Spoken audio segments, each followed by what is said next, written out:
for you. Yo, mama, play for you.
Cllr on the beat. Français Club Mayo, Tawa Porebo, and de Quibli.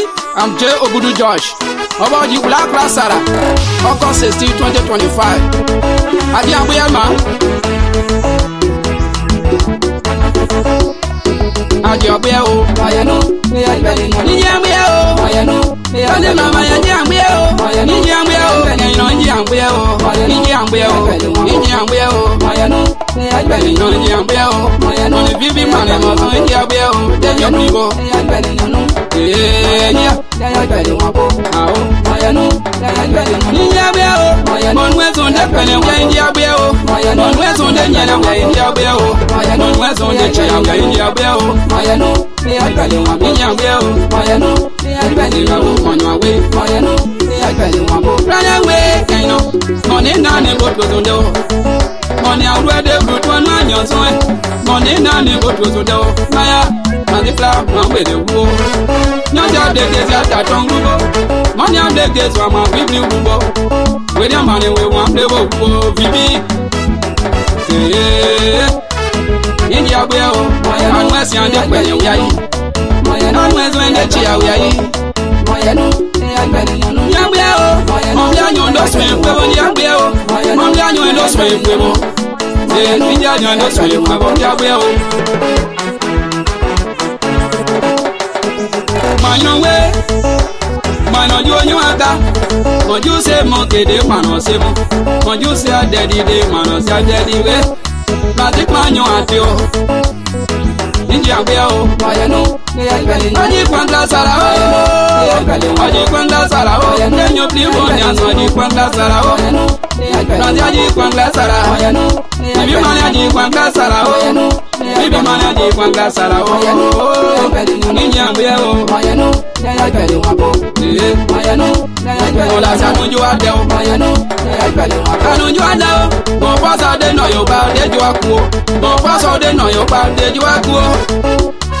Manu Royan, no. Manu Royan, no. Nicoyo son, no, your bow. Nicoyo son, no, your bow. India Bell, Mayano, yeah. Yes, yeah, yes, one day. Your malady, all Abuja. Your malady, all Abuja. Obey your noe. Did Blanche Clan, obey your noe. Did William Manano, obey your noe. Did Blanche Clan, obey your noe. Did you Cunyo? Your body, Mono Nayo. Your body, Mono Nayo. Indian Bell, Mayano, I'm a baby blue, then your people. Can you know? Moyanda, Mayano, Indian Bell, Mayano, yeah, Mayano, Français Club Mayo. Oh, Mama, and you are where on where they play the wet. On where they hear the wet. Yes, I'm up forever. Then you blew. I am where you not better yet once when you play was here. In your beer, not better yet once when you play was here. Cover Diane, morning.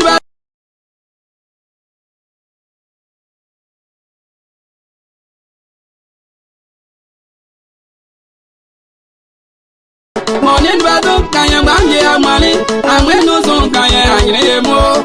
The most I guess I will play you at you.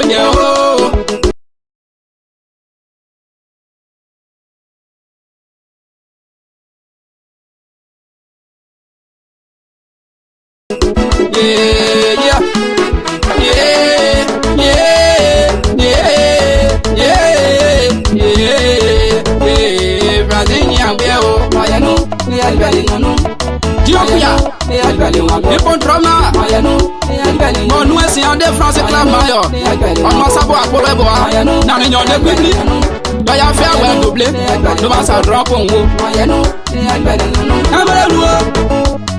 Doesn't follow Bawa, Tina Yaman Roddy, more player that one. Can you say one go down one on one? Yambia, Mayano, Mobile, where's it para room? Mayano, Yambia, Mayano,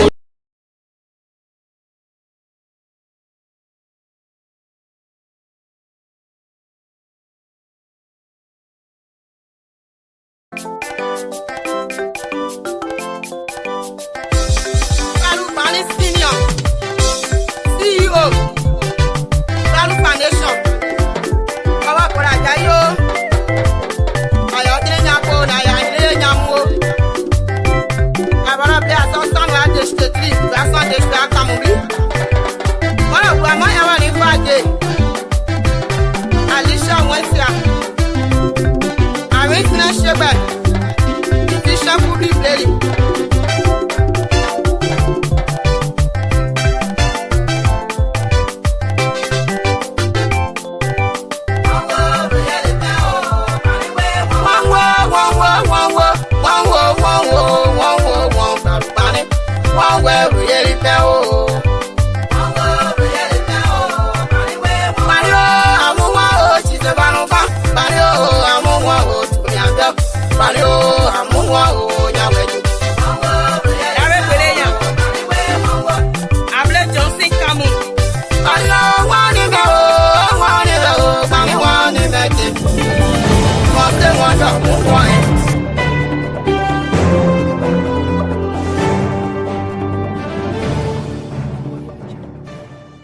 Hey, hold on there and listen. The biggest online platform is back and we are ready. It's the voice of Sinoe in the diaspora. Your one stop for information, debate, and discovery. Join us every Thursday at 12 o'clock p.m. EST, 4 o'clock p.m. GMT, and 12 midnight in the Philippines, where power, progress, and the people take center stage. The program is with your host, Diaspora Esoteric, the mouthpiece of the God, and your bread and co-host, Shirley. They are bringing the heat, the truth, and the talk every single week with spotlight, polls, education, politics, and so much more. Listen and listen very well. The program features deep dives and critical analysis from Patrick Bolue and Prekins. Don't miss out. Catch us live on Facebook and YouTube. Just search Voice of Sinoe in the Diaspora. The program is every Thursday, and you know why? We bring the conversation to you. Voice of Sinoe in the Diaspora, where your voice matters.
Hello?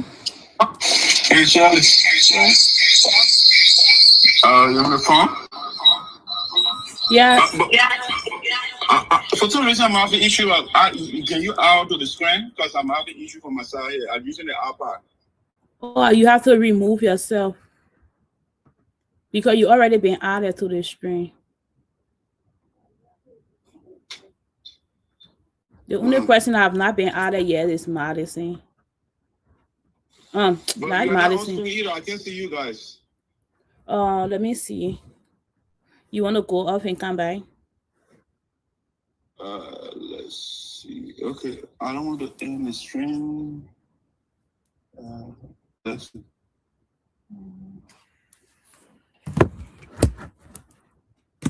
I am still on. Yeah, you still on.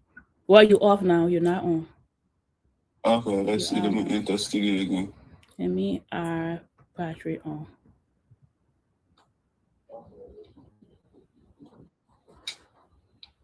Okay, you on now. Let's. All right. Okay, I'll hang up. So you gotta cut your phone off. There you go. Mm-hmm. All right, we finally made it. Technology. Told you. But is the audio okay from your side, guys? Are you hearing me? Yes, you look really nomongity. Yes, you are. Let me double check for myself. You are excellent. All right, good. All is good. All right, guys, ladies and gentlemen, sorry for the technical glitch. Hold on, I got some people that are following here. Shirley, you can go ahead. Let me tell them to load their device from downstairs. It's very loud. Okay. Mm-hmm. Well, ladies and gentlemen, we want to welcome you to Voice of Sinoe. It's Thursday here at our end. I'm sure it's Thursday everywhere else. And it is February 19. We are still in the season or the month of love. So I came out here with my color of red, representing love. So we are here today to basically share the love that we have for the Voice of Sinoe, for our people, bringing you all the happening in Liberia. And yeah, my boss is back, so I'll pass it on to him. Hey, Shirley. All right, guys, I want to say thank you. Thank you so much for joining us. We are sorry for the technical problem from the beginning of the show. We ask you that you share. I think I'm seeing more people following from YouTube right now as opposed to Facebook. And Facebook will have more followers, so you are not sharing on Facebook. So please do for us. We really appreciate it. Patrick, you look great. How you doing, man? Let's test your audio. 1, 2, 1, 2. Excellent. Okay, your audio is perfect. All right, Shirley, we are about 21 minutes into the show, and we have to get the ball rolling. So let's get the intro of the show from you. Let's go ahead. Let's get that on the way, and then we start the show. All right. Well, first, we want to apologize to all of you for coming on here. Well, we were here already, but we had some technical difficulty that we have to take care of backstage. But we want to welcome you here on Voice of Sinoe. We want you to take the opportunity to share the live, invite your family, your friend, anyone that you know, just share the live for us. And today we are glad to celebrate two of our beautiful princesses who happen to be the kids of our CEO and my co-panelist, Brother Patrick. We're celebrating Princess Ellen Freeman. Sorry. It's Patricia, actually. I'm sorry? Patricia Bolue. They are our future leader of Sinoe County, Liberia, Africa, and of course the war at large. So if we have their picture, to pull their picture up here so we can celebrate them like the way we love to celebrate people here on Voice of Sinoe, like do so. All right, let's see what we can get the young ladies' pictures here. So let's do what is Patricia? Woohoo! Here goes the princess. And she turned on the 20th is her birthday. So tomorrow She will be celebrating another faithful year in the Lord. And look at her. Look just like daddy. Happiest birthday to you, our beautiful princess, the future leader. And so, Madison, what you have Yeah. to say? All right. So I am so excited when I see uh another milestone added to the existence of our children. Liberia as is right now. I am not a pessimist, but I am not hopeful given the current condition of the country, given what is going on in the country. All right. If you look at where our daughter is standing right now, it's all dusty. It shouldn't be. A country that is 178 years, everywhere got to be paved. But because we have the kleptocrats in power, and therefore they cater to themselves, we have the worst of the worst in power. And therefore, the people that are supposed to replace them, they don't get the care. And so I'm still hopeful, however, that these young kids, the Patrick, the Shirley, the Daxaya Pode, the care that we are giving our children, the value that we are instilling in them, will make them to be different from us, from the generation before them. So I want to say happy or pre-birthday to our daughter. Patricia, we wish you many more happy returns. Hey, Patrick, let's do a shout out to our daughter.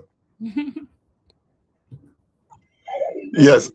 Thank you, Madison. Thank you, Shirley, and thanks to all of you who are following this edition of the show. Yes, that's my heartbeat.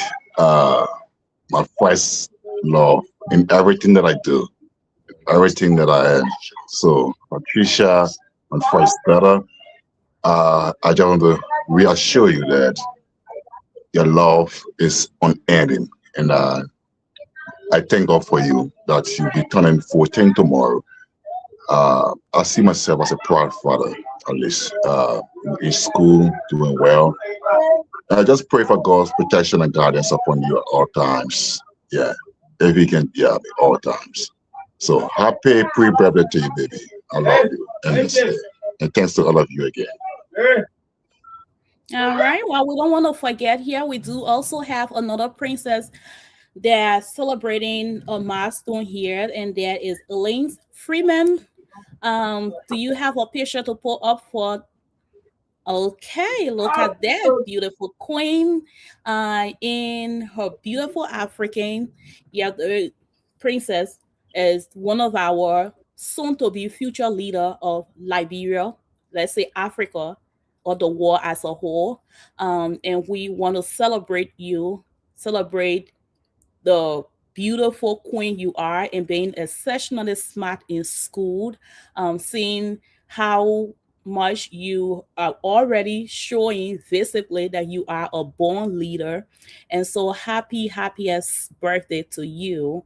Shine just the way you look on your picture. Enter a room, let people know that you are there because you are a light. All right, so Patrick, give you a shout out, and I will Patrick, come go back. first. Yeah, Patrick, Yeah. celebrate our princess. And she turning Yes, 15, by the way. Indeed. Turning 15 and smart, brilliant like that, cute the mommy. And I think it's a love blessing. Yeah. I mean, it's a blessing to have a young, bright kid like her, and with such kids in our society or coming up with the training they are getting, there's all hope alive. And I'm wishing her all the best. I'm wishing her many more years. I'm wishing her the best that lives offers.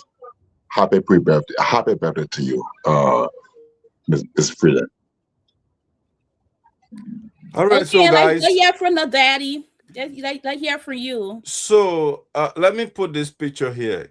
I'm in the what I call the Trinity of the Wise. So I have these young scholars. That's Elise, that's Prudence, and that's treasure. Okay, so these girls, they are wonderful, and I'm happy every day, and that is why I get a little irritated when I see people they don't value women, even though women are the souls of all of us. You know, they bring us on earth, and that is why I have problem with our political system in Liberia.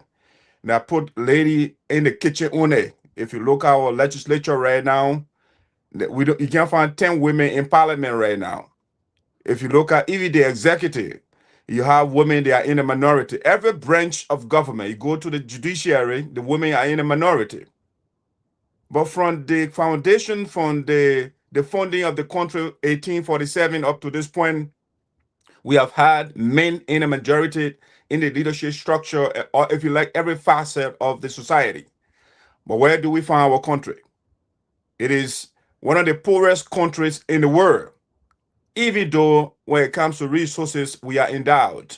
We have all the resources in the world that we can cater to a country that is less than 6 million people. So I'm happy because Elise is telling me, Daddy, I assure you, I will play my part. And so she has showed me, she said, Daddy, I want to be a pediatrician. I think that's the word, pediatrician, a children doctor. That's what she wants to be. All right. So she is 15 and she is one class ahead. All right. So she's supposed to be in 9th grade now, but she is in 10th grade because she is very, very smart. And also, I'm happy, Elise. I want to say happy birthday to you on behalf of mommy, on behalf of grandma, on behalf of all your uncles and aunties, you know, your siblings. We want to say happy 15th birthday to you. Wish you many more joyous years to come. All right. So, guys, let get to another thing. Let's do a quick shout out to, I'm a father of daughters, right? Or girls. This was my daughter, that Virginia. She is in Liberia. She just got married as well. So I just wanted to do a congratulations and shout out to her. Oh wow, what a beautiful African outfit on you there, Queen. Congratulations and wishing you the most happiest year of your life with your husband and praying God's blessing upon your marriage. Patrick. Yes, so congratulations to you, beautiful. May your marriage prosper, may your marriage succeed, may your marriage take your family and your husband out of poverty. All right. I want to say Virginia again. I want to say congratulations. Her name now is Virginia Mensah. She gone all the way to Ghana. You know, she's out of Liberia. You know, but it doesn't matter. I'm a pan-Africanist. You know, we want Love is love. yeah, we want Africa to be great. You know, so anywhere in Africa or anywhere around the world that you find somebody that you're happy with, I cannot be an obstacle in the way. Once the person treats you the right way, once the person is doing the antithesis, then of course you have daddy to contend with. But I wish you guys all the best. All right, so let go to the next thing. All right, I think that's it. All right, well, beyond all of the celebration here, we do have major national developments that are unfolding in Liberia. Development that demand public attention and talks for reflection of the public. So from leadership changes within the Liberia National Police, with spokesperson Madam Celelia Clark stepping aside, and former spokesperson Sam Cllr returning. And also to say the 6-month prison sentence handed to ProphetKey for observed language, a ruling that raises important questions about fairness and justice within Liberia. Meanwhile, the House of Representatives have passed the Juarzon Technical and Vocational College Bill. I thought I was going to get a drum roll for that. But anyway, which now advanced to the Liberian Senate for concurrence or rejection.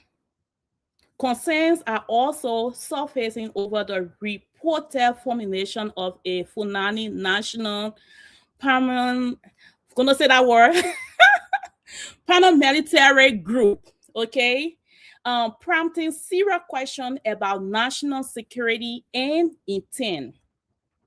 And now, at the same time, the National Port Authority had officially cleared Senator Sylvia Tarley and reinstated her as the Director of Greenville Port, adding yet another significant development to Liberian political and institutional landscape. So we ask that you sit back, get your coffee, get your cup of tea, because we are about to go in depth into this topic and bring you everything that is happening in Liberia. Share the life and let's go. All right, so Shirley, thanks for the intro. But if you want to say make some comments and go ahead, I don't want to get in trouble. I'm missing something here too, so I want to upload it real quick before I get in trouble with the other young girl. Yes. So Okay, yeah, you have some birthday thing to put up? yeah, something is yeah, I want to add it quick so just you guys can go ahead. I'm working on that. All right. Well, Patrick, what do you think about the things that we are about to discuss today? Do you have anything that you think that I missed out of what important? Oh yes. So thank you for the beautiful intro. And so yes, Councillor, I just want to help you out to what you said, Senator Sylvia Tarley. It's Councillor Sylvia Tarley. Okay. Oh, Councillor, I'm Yeah. sorry. Yeah. So thank you. Yeah. So in another breaking news again. Senator Quayton Duncan today submits a bill on the floor of the Liberian Senate for the establishment of the Sinoe Vocational and Technical Education Training Center. Right. So yeah, so we have another landmark bill today submitted, put on the floor of the Liberian Senate. Yeah, so far so good. I think our agenda today is so super good, and we hope that we can exhaust it in time, with everything set. Okay. Well, All thank right. you So, so much for adding those important points that I missed. And to you, Madison, who was this princess? yeah, her name is Joanne. That's one of my daughter too. She's celebrating her birthday tomorrow. So I just wanted to do a shout out to her, Joanne. She is the what's the B word they can use? Entrepreneur. Mm-hmm. That's the entrepreneur. She has her own beauty salon here in Philadelphia. So anytime you come here, Shirley, you want to get hooked up, Mm-hmm. that's somebody to come. She's very good. She got a whole team. Yeah, the whole first salon is now in operation right now. So Joanne, we want to say happy pre-birthday to you tomorrow. John, you'll get a new age. Your age will change, but we love you and we wish you all the best on behalf of mommy and the entire family. We want to say happy birthday or pre-birthday to you. All right, so let's get to the major topics here for today, guys. Well, before we get to the major topic one, I want to say happy pre-birthday to a queen, especially someone who representing the woman, working on her own, having her own business. It takes a lot to start a business and to have your own team that you are leading. I want to say shout out to you and keep winning and happiest pre-birthday to you. All right, so Patrick, if you want to do a shout out, go ahead, or we can just go ahead. Yes, so also the bit of my voice to say a big shout out to Joanne. Thank God for your life. Hope you celebrate a grand start tomorrow. Thank you for everything.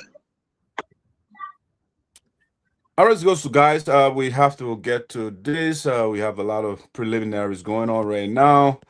Let's get to that. Quickly, I heard that our lawmaker, Honorable Romeo Quian, I think his brother passed away. I was told. Right. Yeah. So that's Sam, Uncle Sam. Yeah. yeah. So that's a sad news for Sinoe County. That's a sad news for Liberia. Why it is so that we don't politically agree, we still support each other in these sort of situation. Politically, that's a different view, but it's a bad news, And we wish our sympathy to Honorable Romeo Quia and his family. Yes, we wish them. Those that can beseech the invisible man, we ask that you offer your supplication so that the family will be placated in these difficult times. All right, so guys, let's get.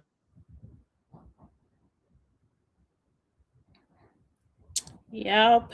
He's having some technical difficulty at his end there.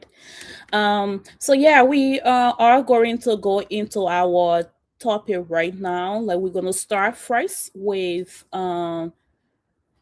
Cecilia Clark resigning her position at the Liberian National Police, and he's back here. So Yeah, guys, I sorry I get a lot of I try to put it on do not disturb, but I don't know why it's still not working. I did that already. Yeah, that's why I don't like to use the iPad. All right, but we just have to improvise with that. Please bear with us, guys. I'll be going in and out today, and it is not. I try to fix all these things before I get on. All right. So we have the first thing that we want to talk about today on the show. I mean, since it is a big one, I think we should start with the ProphetKey issue first. What do you guys think? Well, that's fine, but I think it is maybe because to me, and I think it is a big deal too that Cecilia have resigned her position because she had some concern that she quoted that the workplace, she felt like they were discriminating against her, structural barriers and limited support within the institution, the fact that she was a woman. So I think that is important, being not to play the female card here, but being the only female here. I think that is an important topic, but if you wanted to go with ProphetKey topic first. All right. If you want to make that suggestion, no, definitely we can do that. So let's bring on the Madam Cecilia. Let's deal with that topic first. Okay? Thank you. Yeah, definitely take care of that. All right. So Patricia, you want to put that topic, you saying you are on the ground, put that topic in perspective for us, please. Okay, yeah. So Cecilia Clark has been the police spokesperson. She succeeded Moses Carter. Moses Carter succeeded Sam Collins. All right. So that's the three line of changes that I noticed so far. So Cecilia has been in that position for nearly 2 years, following the coming in of the broadcast administration. And from what she wrote, and from what I have also gathered, she was being reassigned, as head of the protocol department. Okay, or maybe it was a reshuffle or reshift in the administration. So the police authority tried to take her to the protocol department as head, and bring in the head of the protocol department, currently Sam Collins, to the public affairs department as head. Okay, so Sam Collins is a veteran communicator, he's a journalist, like Cecilia herself too. She's been in the business too, but maybe we don't know what prompted the decision by the police authority, whether it's efficiency in communication, or it's reach and coverage, or it's duty, or whatever may have been a reason. So Cecilia, well, the protocol department too is another farm department, but she saw it as a calculated act to get her out of the way or out of the position where she enjoys serving, and take her to where she doesn't feel like, you know, a promoted area, you know, a local area. So she has attributed her claims for which it happened to discrimination and so many other factors as she named. But okay. Now, Sam Collins previously served as Assistant Minister for Public Affairs at the National Defense after he was taken from the police from the police force. So coming back to the police force to serve as protocol head, and now replacing Cecilia Clark, I think is the latest rift now within the system. And people have taken sides already. Some have seen Sam Collins over the period as a guard, you know, or as an unprofessional character, or a character that is characterized with lies, you know, or misinformation or disinformation, or one who has defended, you know, wrong or errors or maybe evil all the time. And so some people really prefer Cecilia to be in the position rather than Sam. Cecilia seems to be very calm, professional, you know, upbeat about what she does, you know. And Sam too, he goes for the big shots. He defends the big shots and leave the population that he's supposed to be advocating for or protecting as per the police system of reference. And so it's all misview here. But as we go into it, we will all give our contextual analysis and see where we have a side or where we have a view and look at the whole thing. Okay, Patrick, Shirley, before you come on, let's play a brief clip. I don't have I was trying to upload it, but again, I'm not in studio, so I'm having issue. But I'll just play the audio, and so we can listen to a little bit of Cecilia's speech, her resignation speech. Cecilia Clark, Deputy Commissioner of Police, have formally resigned from the position of police spokesperson of Liberia National Police effective February 18, 2026. He served in this role with dedication and commitment to professionalism. I consider it a privilege to have contributed to strengthening public communication and institutional transparency during the time. Cecilia Clark. Okay, so it's just a brief clip, clip of resignation. So, Shirley, let's get your take on the resignation of the police spokesperson. I mean, there are a lot of there are a lot of things here that when you hear about this as a female, you question, right? Or as a human being, to just like, someone is serving, and honestly, there is nothing that you can point out that, oh, she's doing wrong or she's not getting the work done, but yet you want to take her from her position and place someone else within that position. And in Liberia, I don't know if it's like, is it a promotion? Is it a demotion? Like, what was that? And it also raises like concern or question about the institution culture, the internal culture of the institution, and how the LNP handle gender representation and leadership within that group, within that organization. Because if I am right, she's like one of these female that within higher position. So in serving well, and according to the research that I've done, there have not been any complaints. She was very approachable. She knew what she was doing. And then now you want to replace her with someone that was previously in that position, who no longer in that position. What message are you trying to put across yet? Are you saying that she is not good at her position, that person that was in the position before, that you bring him back, who is Sam, meaning that he was great at the position compared to her? There's so much questions within my head when I, read about this story and saw that, she's like, no, I'm not going to take that. You are not going to take me from my position and put me in another position. I'm not going to take that. I'm just going to resign. So yeah, There's so many things on her slate, and I think they could have done better. If it was something where she was not doing her job and they have given her warning and like, okay, you are not being effective in this position, so we are going to transfer you to another role, that makes sense. But she was great. She was doing good. So why transfer someone when you know, and in our Liberian saying, right, why fix something that having spoiled? So that's really not fair at all to her being a female and a leader in that position in that organization. And replacing her with a man too, like, come on now. Well, did you put another woman? No, I'm not saying they shouldn't replace her in the first place because she wasn't doing anything wrong. She was getting her work done.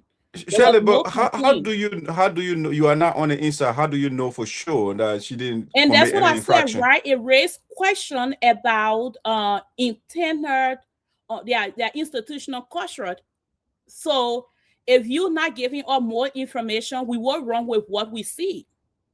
That's what it is. If you're telling us that she was not doing good, then we're going to run with what is fixable. That's my so. But Shirley, have Patrick? I think Prekins just joined us, right?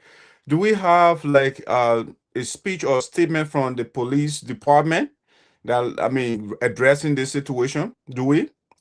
For me, I didn't see anything. Me neither.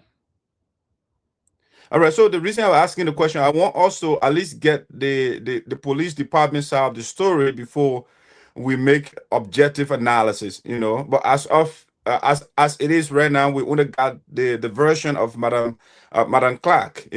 So I think we have to get the side of the police and see what precipitated the reshuffle. But let's get Shirley. Is it possible to bring Prekins on? Yes. Yeah, you can eye into the I'm screen, ready to please. bring you on, Prekins. Stage ready, please. All right. So Prekins, thanks for joining us. What is your take? We are talking about the resignation of the communication officer of the Liberia National Police. What is your take on this story? Good morning, guys, and to all our viewers, good morning as well. Good evening, wherever you are watching. I'm sorry I came late. I had an emergency situation I had to take care of, but I'm here now. Good. With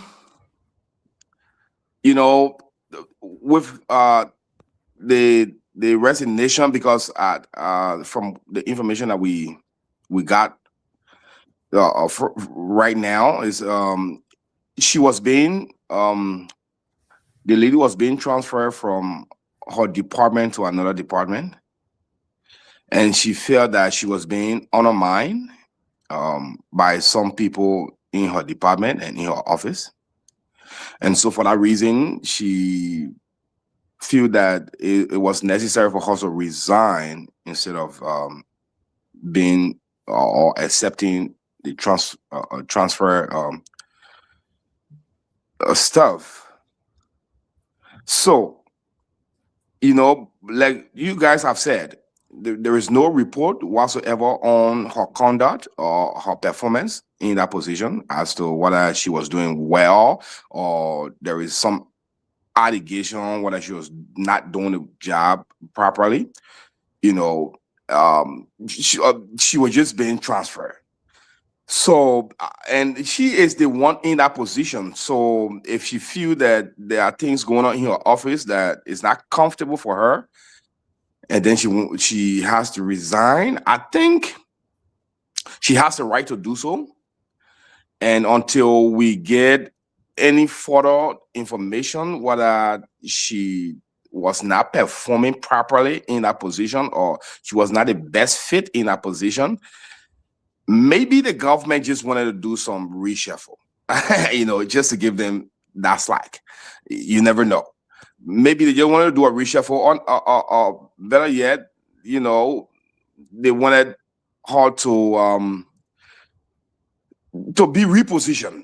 But she's the one who was in that position, and she felt that it wasn't necessary for her, and she wanted to move on. And I think that's what she did. So until any other allegation comes on or comes up, then we will talk about it. But so far, so good.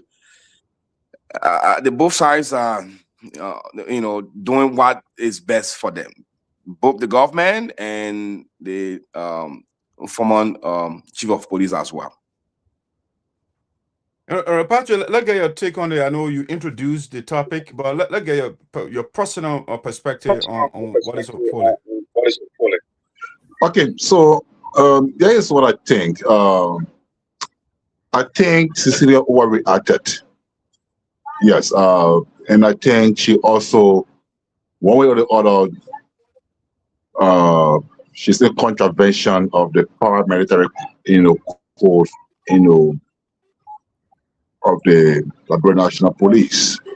Because now, here's the thing.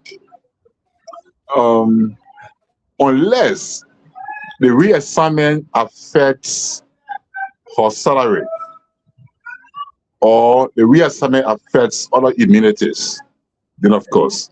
Secondly, all the things she named in her letter of resignation, as the workplace discrimination, non-compliant posture, and intimidation and all of that, lack of support. I mean, those are issues you should have flagged long before even the reassignment, came about. Those are issues. Those are grave issues that you should have flagged. Talk about them. Say your thing before somebody takes action against it. Before you can't cry that because this and that. So I think she over delayed, or she delayed herself, and she overreacted. The other part is, look, service, especially public service. Public service is not about, it should not be about position. It should not be about personality. It's about duty. So wherever you serve to protect lives and property as a police officer or as a police officer, this should be okay, irrespective of what it is. And besides, women are more comfortable, women are more commanding, women are more even positioned in protocol positions than men. Women are good protocol officers, are good arranging things and setting up things as compared to men. And the other part I see here again too is the whole thing, it boils down to experience. I think Sam Collins leverage his experience in this whole game, because Collins is a veteran. He served as police spokesperson before going to national defense, as assistant minister for public affairs, and for 6 years. And now Moses Carter replaced him. Now maybe based on the fact that the police perhaps is not accessible in terms of information, or the police is not everywhere in terms of what the public needs to know, perhaps, or one way or other, some sort of professional glitches and everything that may have happened behind the scene that we don't know about. Maybe the police thought to say, well, let Sam Collins come back. But the thing is, Sam Collins too is not the right choice, should not have been the right choice, or should not have been the process of even step into the position. There are other police officers too that have journalistic background, that have journalistic training. There are other people too that can be trained, that can be brought in to replace Cecilia if she feels the successor. But Sam Collins, he's not the only person to be rotated from one entity, of security to another, as though he's the only man. Knowledge is tied around him, and the spirit is tied around him in this country. No, I don't agree with this appointment, and I don't also agree with Cecilia's resignation, or maybe all the things she laid out in her resignation letter. All right, but yes, man. Thank you, Patrick. For some reason, I never followed the lady until now. Yeah, so I was following this guy a whole lot. This Moses Carter guy that you're talking about. I just thought he was a good communicator, but I don't know Cecilia that much, But I think you made a point. I think, Patrick, one of you. Again, we don't know the details behind the scenes, right? So we don't know what, but she She vented out some of the things that are going on, the discrimination, but exactly what constitutes, discrimination, she did not tell us. What is or who is discriminating against you? Is that the head of the police department or somebody somewhere? So she wasn't clear when she made her allegations against the police department, right? Uh, I also have problem with this notion of reshuffle. You know, again, we have not gotten the police out of the story whether she was actually performing, she was doing a good job. We don't know. But Shirley, what I noticed over the years is a Liberian culture, it's a doctrine where they would take somebody who is not effective in certain position, instead of getting rid of that person, then they put the person in another position. Okay, he said he's having problem with his iPad. People are calling him, so he's going to be back. Gonna be back here soon. So as we wait on him coming back, I just want to. Okay, he's back. Yeah, All right, guys. well, welcome back. Please bear with me. It's bad. I thought I blocked the thing, but it's not working. It looks like it. So, but the point I was trying to make was the idea, Shirley, where you are right now, or Prekins, where you work right now. If you are not working, you are not performing in a role, the people will never take you from there and put you in another department. If you are not producing where you are, why take that person? Because my assumption is when you are put in a position, that means your resume has been looked at. They have looked at your experience. So you are worked in that area before, so they see your strength, so that you are fitting the employee to that position. But when you put that person in the position and the person is not performing to your satisfaction or to maximum, and then you transfer the person to another department.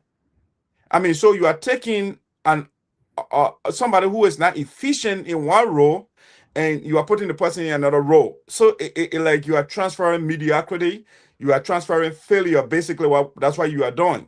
So this whole thing, I see. I mean, I don't know why they did it. Again, I wanted to get the police side of the story, then I'll be able to draw an objective conclusion. But given the history of Liberia, we are not too favorable to females, and that is why the country is 178 years old. We only have one female president, and one female vice president, because it's a male-dominated society.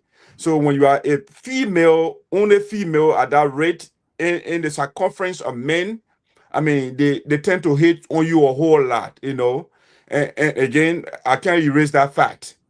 But I think Patrick made a point, Madam Celelia Clark, she erred, she blundered. All right. You see, when you want to change a culture, when you want to change something, you don't run from it. You stay inside and you try to effect the reforms that you want to make, right? So I think taking her from, because she was the boss, basically that's what I'm hearing, and then now they are putting her in a deputy position. I just thought she should have stayed on board, because the experience that she is garnering is good for her, for the future. So the lady who later on became this, I think, chief of staff under Judge Way, I think, who for the AFL, she was in it for a long time in order for her to reach that level. So this idea of throwing tantrums is unprofessional. Again, I mean, I don't want to go that, but both men and women, they are emotional, but the way we express our emotion is different. Women are more like vocal, they let it out, whereas men, we keep it in, and that's the issue. But Cecilia did not do herself justice to have left the position. She's supposed to stay in her deputy position. She will garner experience. You'll be able to take care of her family, but leaving the job right now, a country where the presidency, they created 70,000 jobs, but we don't see the jobs around. And you have the position, yes, you are the boss, but now they get you somewhere else. I think it would have made sense for her to stay in that position, But getting out right now, yeah, the women voice, out totally from the police department, right? I don't know how many females are in that department, but at the top echelon right now, if something is happening to a lady, she would have been a good advocate for those ladies. But now she's out, so it's now all men dominated, and I don't know. Yeah, but that's my take on that. So any reaction or else? Let's go to the next thing, guys. Are we already beyond time? Let's go to the next one that we want to talk about on the show. So We I can do want the to. ProphetKey one then. Okay, let knock a ProphetKey out, and then we'll come to the other breaking news. All right, so let me bring that image down, and then we can bring the prophet on. All right. So guys, this is the big topic. Prekins, Yes, sir. the prophet, I mean self-declared prophet of Liberia, Mr. ProphetKey. Let me see here. I don't have a single picture, but I'll put him and this and the two people that are fighting on that fort. Basically, I'll put the two of them here. Okay. So we have Justin. Could you put yourself on mute, please? So the self-declared prophet of the Liberian people. I don't know whether he was a religious prophet or he was a social prophet or he was a man-causing prophet. I don't know what sort of prophet. It wasn't made clear to us, right? But the idea, we know him as a prophet of the He Liberian was a people. social media prophet. Okay, social media prophet. Okay, that's the title. But all right. So we saw that ProphetKey over the years had insulted a lot of people. I mean, a lot of his insults, they are on the female private part, you know. He did it for years. President George Weah, even the Joseph Boyka. I mean, the man is all over the place and cursing people out. But now he went to the Chief Justice of the Supreme Court. And the man said, man said, I can't take it. I will stand up to you too. You know that, yeah? Every journey has an end. You can't be going on and another man can stand up to you. So the two are from Nima County. We are hard-headed. Let bald head small and see who is the strong man. So unfortunately, I know that unfortunately, according to Shirley, the social media prophet was toppled by the judicial prophet. The judicial branch won this battle. So Prekins, let's get your view.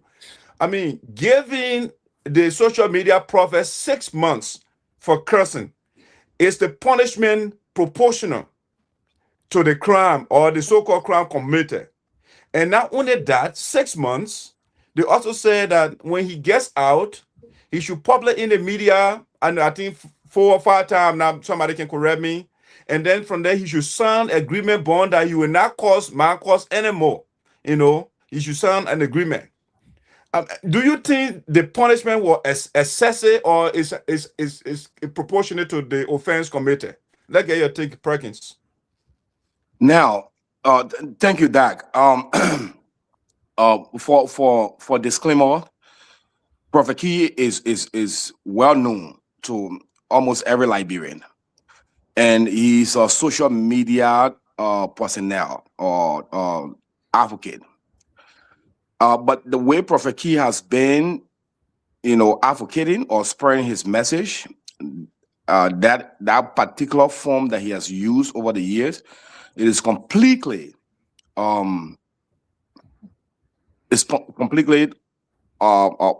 of the way. I don't agree with that. I don't follow ProphetKey. I don't listen to ProphetKey because of the insults that he used on other people, parents, especially female. So let's get that out of the way.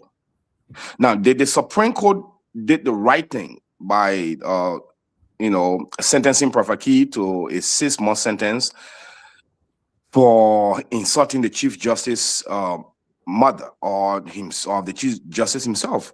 I would say absolutely no. Absolutely no.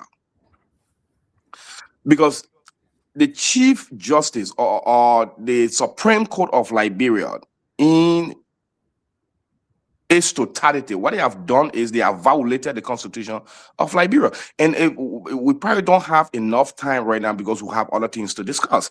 But when we go in detail, we can lay out the reasons how or why we say that the Supreme Court is in the wrong. ProphetKey personally attacked the Chief Justice of the Liberian Supreme Court. We watched the video, and he did not only insult the Chief Justice or the Chief Justice's mother, he also labeled allegations of corruption against the Chief Justice as well. Now, after that video, he was subpoenaed to the court, to the Supreme Court.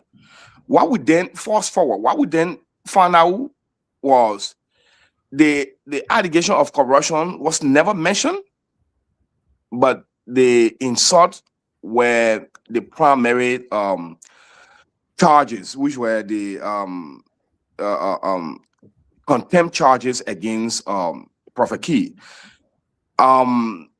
There are a few reasons why we would say we understand that the Supreme Court is in the wrong. It's because of the Liberian Constitution. You know, I know we have argued freedom of speech, but freedom of speech does not mean you got to overspeak or you got to disrespect other people. But you are the Supreme Court, for crying out loud. If there is anything about the law that is need to be corrected, it should be with that court. But the fact that the case alone begins with the court and ends with the courts, and then that did not give ProphetKey any justice. The Chief Justice himself, who is the victim or the accuser, also became the judge on the case. That's another violation of the Constitution. And, you know, sentencing ProphetKey to 6 months, even when the contempt charges do hold. Let's say, for instance, that charges do hold and ProphetKey is found guilty. I know other people will plea and say ProphetKey appealed to the court and apologized and they said he was wrong. And listen, in the law, sometimes if a victim is or individual is being accused of a crime or being arrested, I mean, we're not a lawyer. I'm not a lawyer, right? So, but there's something that to understand you cannot use their confession against them because they could be in a position where they make those statements to get out of trouble. But this is not the case, you know. ProphetKey being sentenced for 6 months because he insulted the Chief Justice, and the allegation of corruption was never mentioned in those charges. It's absolutely wrong. It is against the Liberian Constitution. It's not about emotion. It's not about what we think, how we feel, and because we know that ProphetKey been insulting people, that has nothing to do with this. It has everything to do with the Liberian Constitution being followed or being broken. But like I said, we got many other issues to discuss, so we're not going into, you know, detail. Maybe during our closing comments, we will give a few reasons why we believe that the Constitution was being abused by the Supreme Court in this case. But yeah, the Supreme Court is in the wrong. Justin, so before you stand down, right? I mean, just be very succinct, be brief. What provision in the Constitution was violated by the Chief Justice of the Supreme Court? Okay, so when we go through the Constitution of the of the Liberian Constitution, we have Article 15 that guarantees freedom of speech, right? Okay. Article 20 also guarantees the process that no person. So let's look at Article 15. I just put it on the screen. It says every person shall have the right to freedom of expression, being fully responsible for the abuse thereof. This right shall not be curtailed, restricted, or enjoined by government save during an emergency declared in accordance with this Constitution. All right. So the only time it can be curtailed, according to what it can be saved, like to say saved during an emergency, right? During emergency, that's the only time. But other than that, I mean, you cannot take a Liberian citizen right to speak, you know. So Prekins, let's go ahead. What is it? I mean, what did the Chief Justice violate again? The Chief Justice violated ProphetKey's right to freedom of expression or freedom of speech. You know, So, think what's about the portion that says that you will be you will be responsible for the abuse thereof? Did the Prophet Key abuse his right of speech? Will you say that or not? no, I wouldn't say that.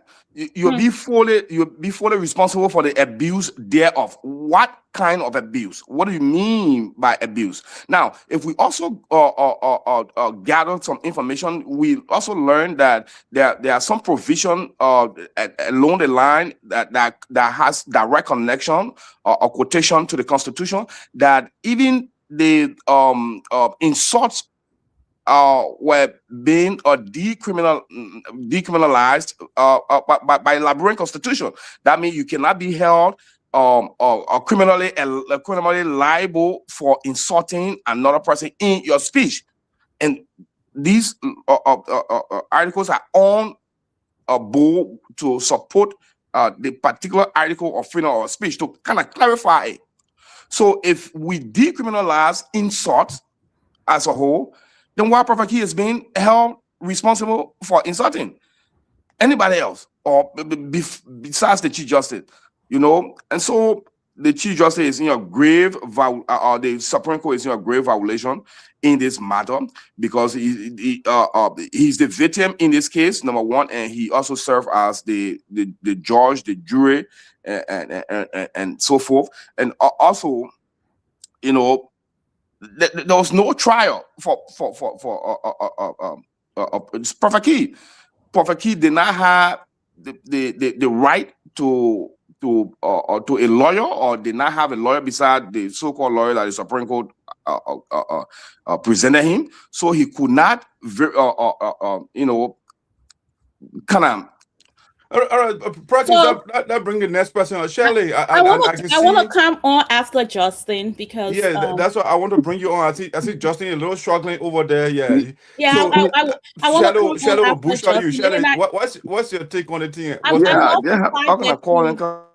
Put yourself on mute, please. But Shirley, go ahead. I love the fact that we read, the part of the Constitution that talked about freedom of speech, right? I love the fact, because there have been a lot of debate about the whole freedom of speech, about, there was a boundary between that and Prophet Key have freedom of speech, and we come to the contentment, which I'm not going to call him Prophet Key. I'm sorry. I'm going to call him Justin, because that's his name, or I'm going to call him Opa, because he is not a prophet to me. So I will respectfully call him by his name that people know, which is the and I'm gonna remove Justin here until he come back. Is that okay? Parking. Yeah, please do that. Okay. All right. So I'm not gonna call him Prophet Key. I'm sorry, and nothing, and just like Parking, I honestly have never seen any of his stuff to take my precious time to watch him, because the things that come, the words that come out of his mouth, be it whether he is insulting another female, I feel like that can come towards me because I'm a female. And so, but let's go into the case, because it's nothing personal with him. But let's go into the case, right? It's interesting how Justin Parkin want to quote freedom of speech, but this man, they have given him the opportunity to bring his lawyer. He couldn't afford a lawyer.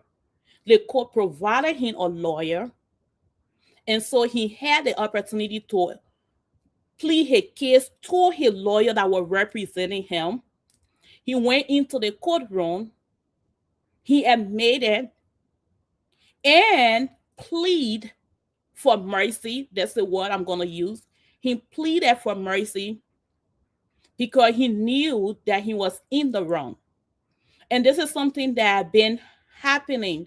Like, yeah, you have freedom of speech. You can talk about you can do your freedom of speech whichever way you want to, but if that freedom of speech involve other people character, other people family member, where you are tearing them down with your words, then there is no longer the freedom of speech. Your freedom of speech should be something where you are advocating for yourself, you are speaking about yourself, you are trying to defend yourself, versus your freedom of speech going towards people family member, calling their names, and names that when someone, we need to understand that there are few people that have low self-esteem, depending on the way. I'm going to bring Prekins on here again. Sorry. Depending on the way and things that you say to them, there are a lot of people that are committing suicide, are killing themselves because people go and say a lot of mean things to them. So now a lot of us are strong, and people will say, yeah, the man been doing it for years. Does that make it right? Because he been doing it for years, and people think it's okay because he have not cost your mom or your sister. Shirley, let me challenge you with a question here while you're in speech. So, ProphetKey insulted the Chief Justice's mother. What harm does it cause to the Chief Justice? You won't know. What happened? What you mean? What harm does it cause to the Chief Justice? Yes, because if you before, I mean, it's not my time to speak, but you have the freedom of speech you're talking about, which you read the Constitution. They say you'll be responsible for the abuse thereof. What ProphetKey did, was it an abuse of freedom of speech? It wasn't abuse of freedom of speech. Like I said, your freedom of speech, if it has, you say it wasn't, or it was? It was. It was towards someone else's mother. He's a public servant, though, and the Constitution gives you the right to freedom of speech. So because he's a public servant, he doesn't have no feeling? Is that it's not about feelings, Shirley. It's about law. It's not about feelings here. Well, that's what we're talking about law, though. Let's talk about law. And I want to compare this case with the 1998 case, right? Similar to Milton charged in 1998, where the Esoteric had him into a content case, right? The court also had him go through the whole process of Justin, that's his name. Justin went through. So this is not like something that what is that all they are picking on Justin because he insulted the Chief Justice mother. We should also know that there was another lady that he insulted. I'm not sure if I remember her. Judy Andy. Right, went through the process too to the court. I don't know guess what? Guess what it did when Judy Andy case went there? They threw it out. They said it's freedom of speech. So why is it that it reaches the Supreme Court, Chief Justice, and now it's not freedom of speech? And that's what and that's another argument. But the fact that you got to respond to that. Don't dodge it, Shirley. You got to respond to that. You can't dodge it. I'm not going to dodge. I'm not dodging it. And I don't think honor any auto. Why is it that the guy insulted a female? She went to the court. The same man was on the bench, and they said it was freedom of speech, that it was jettisoned. But when it came to him as a male, or his mother was insulted, now it becomes it is not frivolous anymore. Well, all cases are treated differently, right? Depends on like how you plead your case. So if he pleaded his case different and it was no longer thrown out of the courtroom and justice was served, that's his case. Okay, so let's bring Patrick on. Patrick, what is your take here? And before Patrick comes in, so do you think the punishment, Shirley, that 6 months for cursing, just curse words, do you think that that punishment is proportional to the offense committed? I would say yes. He needed more than 6 months. It's not excessive? I would say yes. He needed more than 6 months. Bolue and Prade, speaking for myself, he needed more than 6 months for all the harm that he had caused, all the people, their mom and sister and auntie and wives that he have caused in the past. He needed more than that. Okay, thank you. Let's bring the veteran General Patrick. I mean, what do you make of we have this country called Liberia. I just want to give a little context, so please go on mute. Please go on mute. So we had this an elite class before they called them the American Liberians. The majority, the indigenous people, were suppressed for 133 years. And now the indigenous are in power. You have to understand, under the American Liberians, some of these things they were frowned upon. You could not criticize the leadership. As a matter of fact, there was only one media outlet in the country. Freedom of speech was curtailed. Okay. And now the progressive, the guy fought.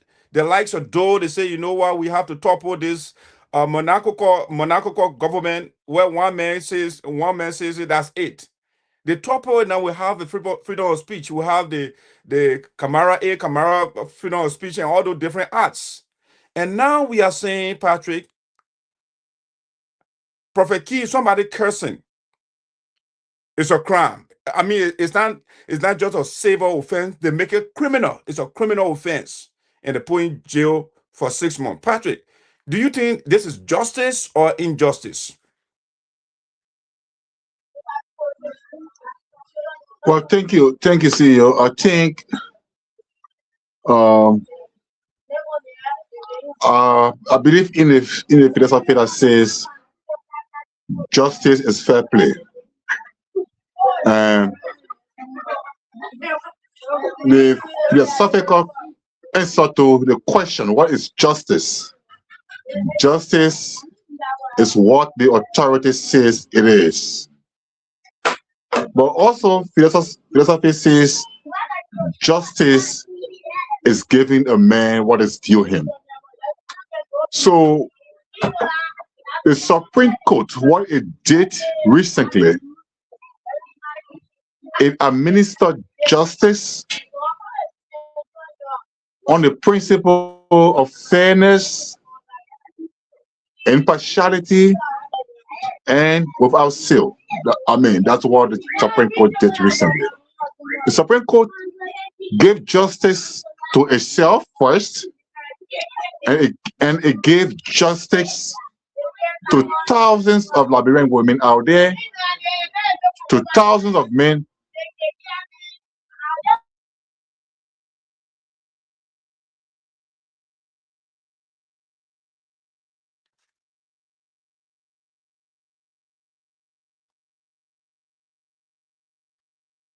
Yes, sorry. What? Yes, sorry. Yes, sorry. I'll pass a message on. Yeah. So the Supreme Court gave justice in a very fair, transparent, and impartial manner. And how it did it. Let's correct some things here first. When ProphetKey insulted duty ending, ProphetKey was remanded at this Monrovia Central Prison. Yes, he was found guilty. Of course, he was found guilty of disorderly conduct and was remanded at the Monrovia Central Prison. What happened was just, I mean, the interference of Shirley, big hands. Prekins, The interference of big hands.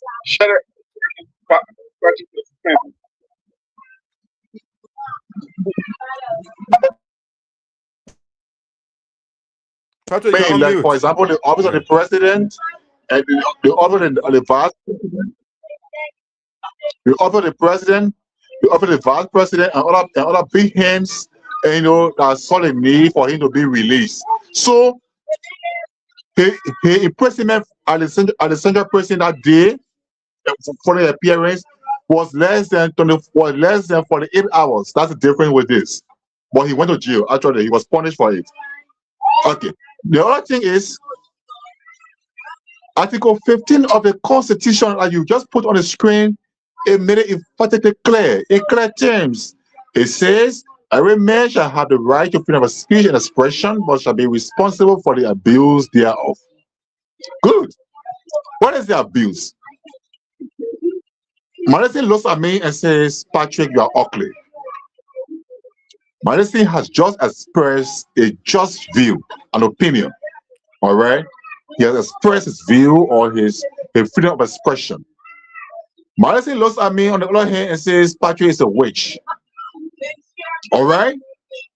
Or it's a wizard. Madison has already committed a crime against Patrick, okay, or against the state, because here now, Madison has committed the crime of defamation, libel, slander, or criminal malevolence. Okay, so for those, for those who would view that Marcos is not a crime, or causing is not a crime, or insulting is not a crime, they are wrong. In the first place, you have to go back to the criminal procedure law and read exactly what constitutes a crime. Whether insulting an individual or a public official is not a crime. Go to the criminal procedure law and begin from chapter 17 and just read upward. Maybe you'll find it there. Even disorderly conduct is a crime. For the benefit of the audience, let put that on the criminal law. You're talking about the penal code. So this is a section 11.4 of 1.4 criminal. You mentioned the word criminal malevolence. Okay, so if you look at the Camara Act, the decriminalized speech. Okay, so it says here, number 1, a person has committed a first degree misdemeanor. I think you got to mute yourself a little bit while reading out the background noise. So it says a person has committed a first degree misdemeanor if he accuses any executive authority, judicial authority, member of the legislature, or any other public authority, either by word of mouth, written, or by public broadcast, of conduct which constitutes the commission of the crime, provided that at the time of such accusation, A, the conduct charge is untrue, and B, the purpose of the actor is to thereby injure the official in his reputation and undermine his official status. And then the other one. So, Patrick, but this provision we have to understand, it was amended by the Camara Act. Okay, they changed the provision of the Constitution, so it's no longer when you speak something in the public or you in the media, because they wanted to empower the media, and that's why they amended that provision. All right, so this is not a crime anymore. No, Madison, you are wrong. Yeah, you're wrong. Okay, just what happened in the art. Okay, and maybe one day we'll have a time to bring Tanzania. I won't say Gongo yet. Yes, but guess what happened? There's a particular word in this country that people used to use to chase out people, or kill them or do anything to them, and it's called sedition. All right, sedition. So when you say something about the president, or you say something about other public officials, people charge you, they quickly charge you with sedition, they put you in jail, or they do other things. Okay. Now that Camara Act, what it explicitly dealt with and decriminalized to the full extent that cannot be placed on the book anymore is sedition, not criminal malevolence.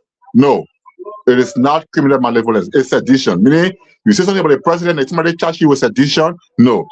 Okay. Criminal malevolence is still on the book, and people can still be punished for it once you accuse somebody. For instance, like the definition you gave, right now on the podcast, if I say Bernie Samuka is a rogue, Bernie Samuka is a thief, for instance, I cannot be sued by Bernie Samuka and I cannot be punished by the court, because Bernie Samuka was duly tried, convicted, and sentenced, and then at a later time receive a presidential pardon or reprieve. Okay, so my statement here calling him a thief will not cause any injury to him, because it is true, it is something that happened. So the fact that he was pardoned did not or does not erase, his conviction. But where I look at somebody who has not committed any crime and I say you are a rogue on this platform, you are a thief, I have committed a crime here, because my action, can be traced to either causing him an injury emotionally, traumatically, or whatever way he feels. So I can be punished for it.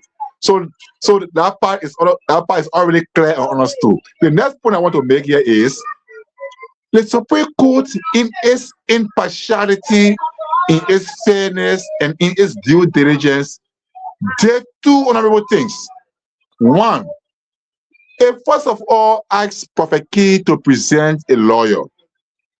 That is, if he did not trust, if he did not trust any member of the Supreme Court or any lawyer to be appointed by the Supreme Court, he could hire his own lawyer. But he said he never had a lawyer, and he requested the Supreme Court or the Chief Justice to give him a lawyer.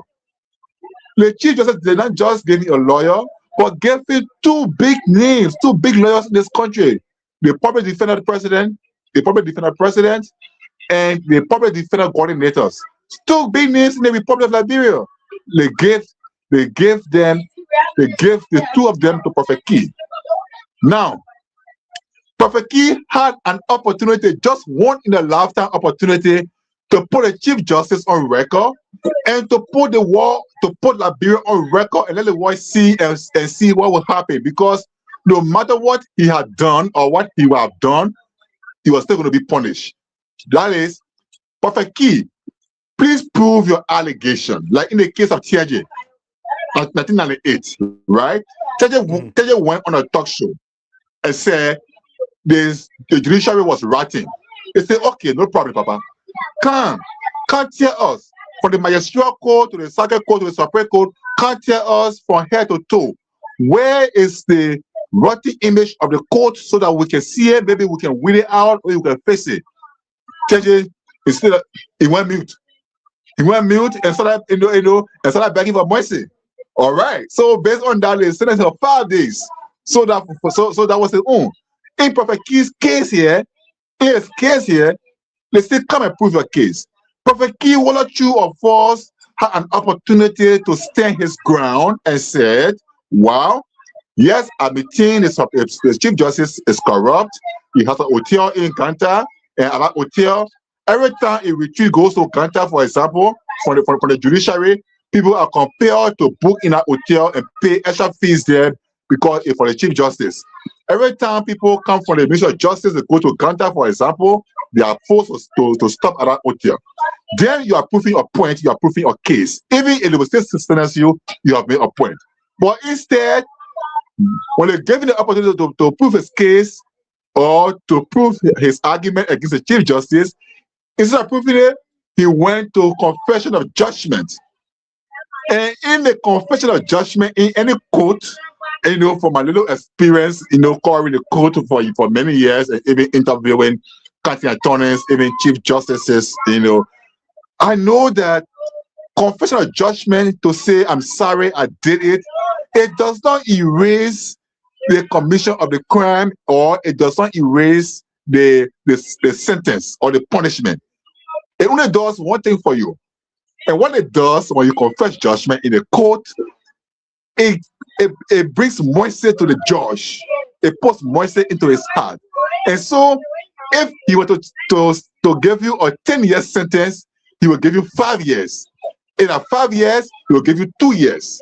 That's what confession of judgment does. In ProphetKey case, if he had proven his case beyond reasonable doubt and still found guilty, and I mean, maybe you have gone beyond maybe 6 months. But say he said, oh, Papa, I'm sorry, I'm your son. We're from the same Nima County. Everything I said, I will not do it again. I'm a changed person. It's not to do that, and the Supreme Court say, okay, no problem. And remember, the Supreme Court was not pleading for itself. The Chief Justice was not pleading for himself, in fact, in that case. In that case, the county attorney of Moserado County, who is the chief state prosecutor of Moserado County, and another lawyer, there were two that pleaded for the Chief Justice or for the Supreme Court. And the two teams, they argued the case, they gave a briefing, they filed a motion and everything else.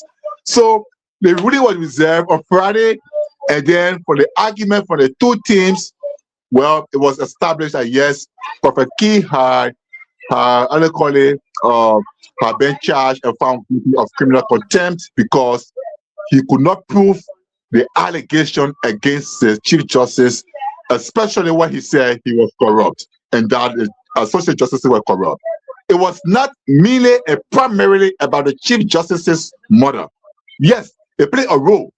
Yes, it played a role. But the sanctity of the Supreme Court or the judiciary as a whole was on the line. And if you are proving a case, honestly, the House of Representatives could have put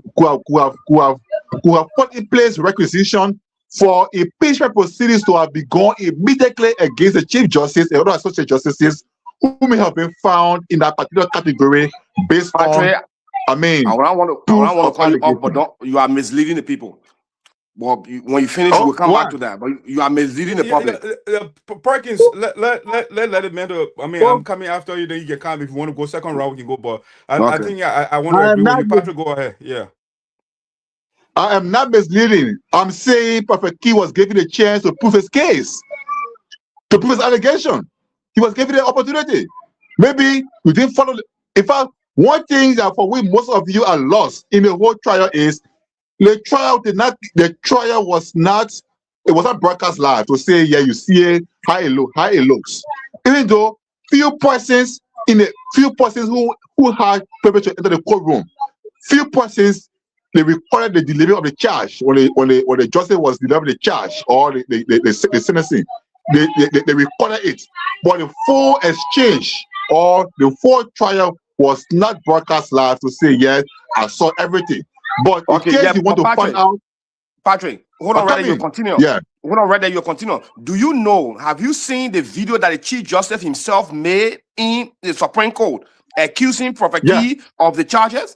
Have you seen that video? Yeah. Okay, so the Chief Justice clearly said that we are bringing ProphetKey to court so that we will ask him why the court should not hold him in contempt for insulting the Chief Justice mother. So there was no charges about the Chief Justice being accused of corruption or the court being accused of corruption. The charge was solely in contempt. Why should the court should not hold him in contempt for insulting, not anything else? No. You're getting me wrong. You're getting me wrong. I said there were two main charges. Okay, the charge of contempt comes from two main sources. The first source is on an allegation of corruption, and the second source is insulting the Chief Justice's mother. And that is not true. That is false. Allegation of corruption was not mentioned in ProphetKey's case. Yeah. But it was not mentioned. No. But man, all of us here have followed the case. The man accused the Chief Justice of being corrupt and other justices of being corrupt.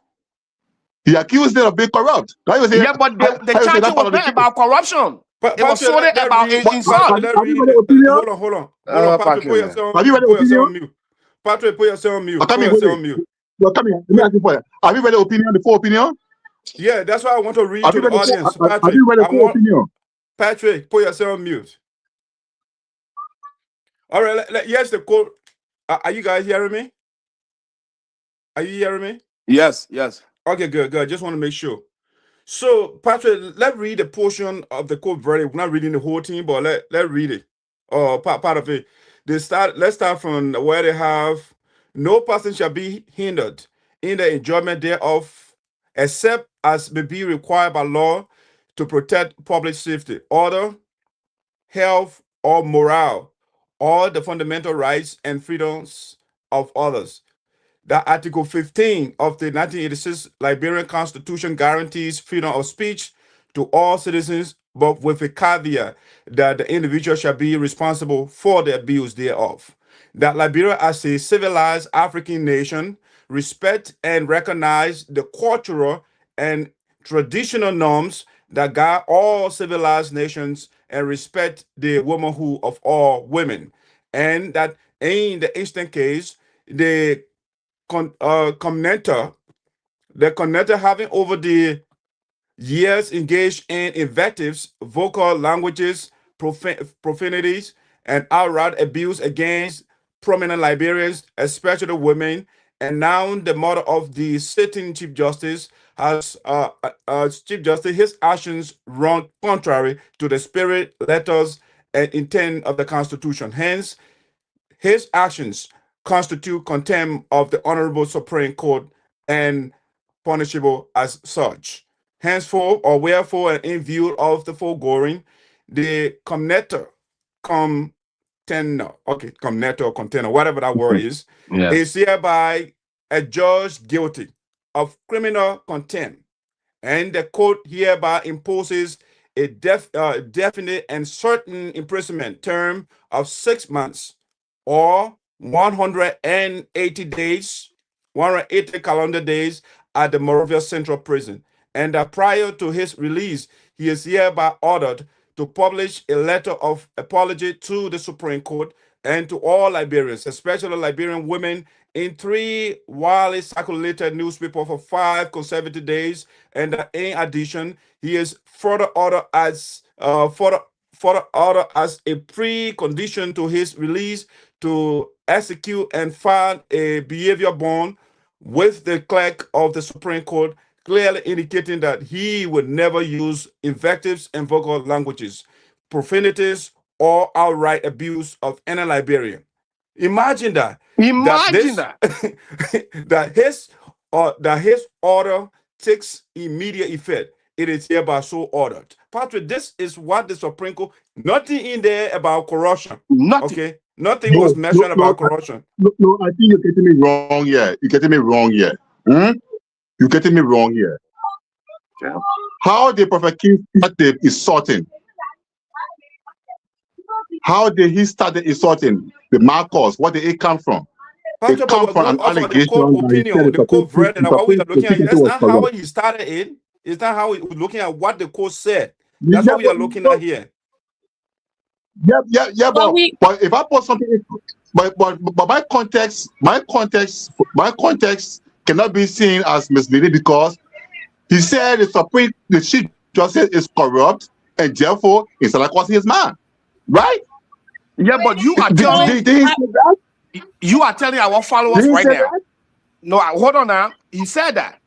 But you now, Patrick, is telling our viewers and followers that ProphetKey is in jail because he's been found guilty by the Supreme Court for the charges of corruption, or accusing the Supreme Court of corruption and insulting the Chief Justice man. That is what you are telling the people. What we are saying that exactly. So I want to say something about this, right? And I understand that Malice, you and Parkin are arguing freedom of speech, but let's get it right. Freedom of speech does not mean freedom from consequences when you are put into contempt of the law that exists, right? The contempt law that exists. Why you are in speech? Shirley, while you are in speech, I wanted to get the viewer the chronology of the lawyer. We have law in Liberia, right? So the supreme law in the Republic of Liberia is called the Constitution, right? So I want to just please give me a few seconds. So here is the Constitution, the provision that protects the Liberian people. Every person shall have the right to freedom of expression, being fully responsible for the abuse thereof. This right shall not be curtailed, restricted, or enjoined by government. They said it can be taken away, right? Now, that's the Constitution. So the issue of contempt, right, is part of the Constitution. So the lawmakers, if a language is not defined, they have to define it, right? So they brought this, what they call pathway measure, criminal malevolence, for example, right? So this the portion of the Liberian Penal Code, which is the criminal law of Liberia. Before then, this used to be the criminal law of Liberia. They call it criminal malevolence. That was pathway measure. But this portion was amended by this Camara Act. So if you look at the criminal code of Liberia, all the provisions they amended. You see Title 11, 11.4, 12, and all the way to 14, they amended all of that. So somebody can be held in contempt for those things. And that's what ProphetKey did. And now the Chief Justice is going back on things that are law in the country and now making it criminal, even though the law says it cannot be criminal. When it says malevolent, that is something that you say that it hurts other people. Okay, you can't make it out of a crime in the country, and that's what the law says. But guys are saying no because we have the power, so we can do anything. We can tweak the law any way we want because my man was insulted. Do I support it? No, I don't support it. But let's go by what the law says in the country. All right. But Patrick, let's end your speech and I can come on. Okay, thank you. Patrick, sorry. Thank you. Let me just conclude. Yeah. Maybe when my fellow panelists said I was trying to mislead the public, I think that was a grave allegation because we are not to mislead but to inform and educate and entertain. So the point I was making, you can misspeak and don't hold me in contempt, but sometimes you can misspeak. It's not a crime. Yeah, come in. But the point I'm making here. The point I'm making here is that ProphetKey had an opportunity once in his lifetime to stand before the Supreme Court, 5 citizens in the Republic of Liberia in our post-war era, to stand before the Supreme Court to prove his case.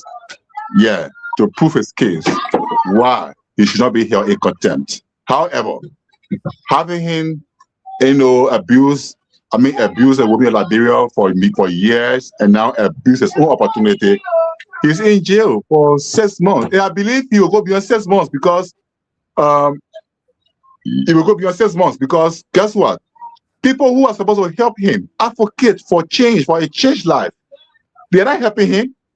They are instead exacerbating the whole thing, adding insult to injury, and they are insulting the Chief Justice and other associate justices all over the place. So because of that, there is something the Supreme Court is observing, and perhaps, who knows? Will come back to you on this one here. This one here, you completely Prekins, let's protect Patrick. Let's protect Patrick. I think I will let Madison talk so we can be able to end this whole thing and move on. Because I really do want us to go into the 3 other topics that are left. So go ahead, Madison. All right, thank you, Shirley. Thank you, Prekins and my man Patrick.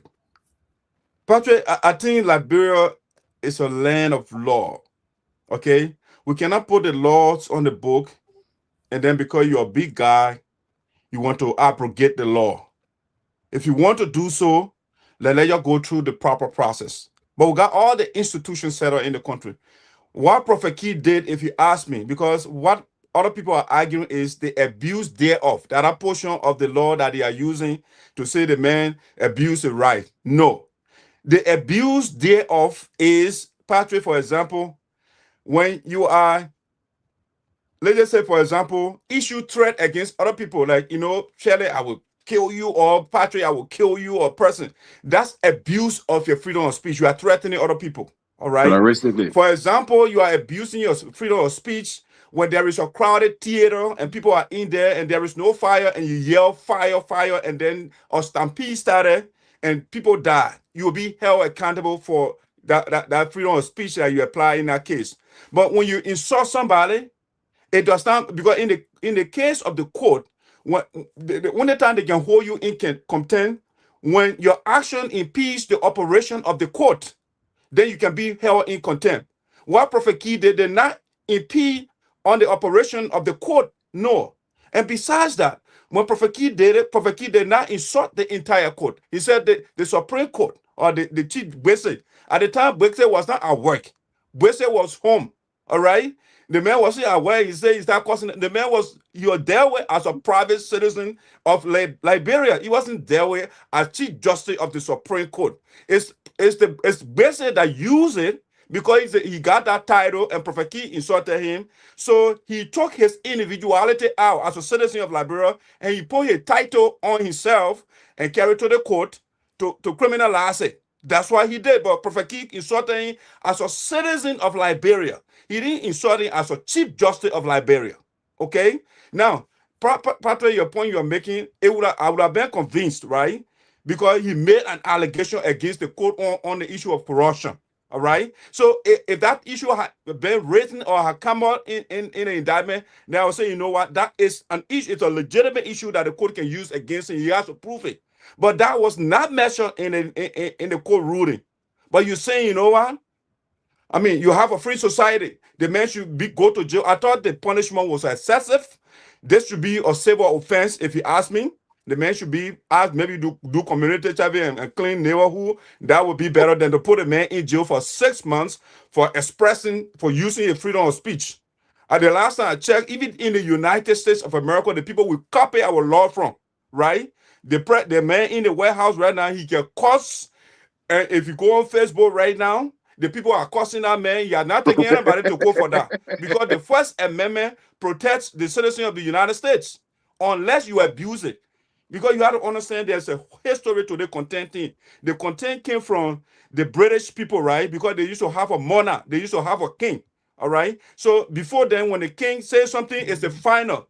So when you go against the king, what the king says, that is considered contempt. So then they hold you in contempt. But we say we are a free society.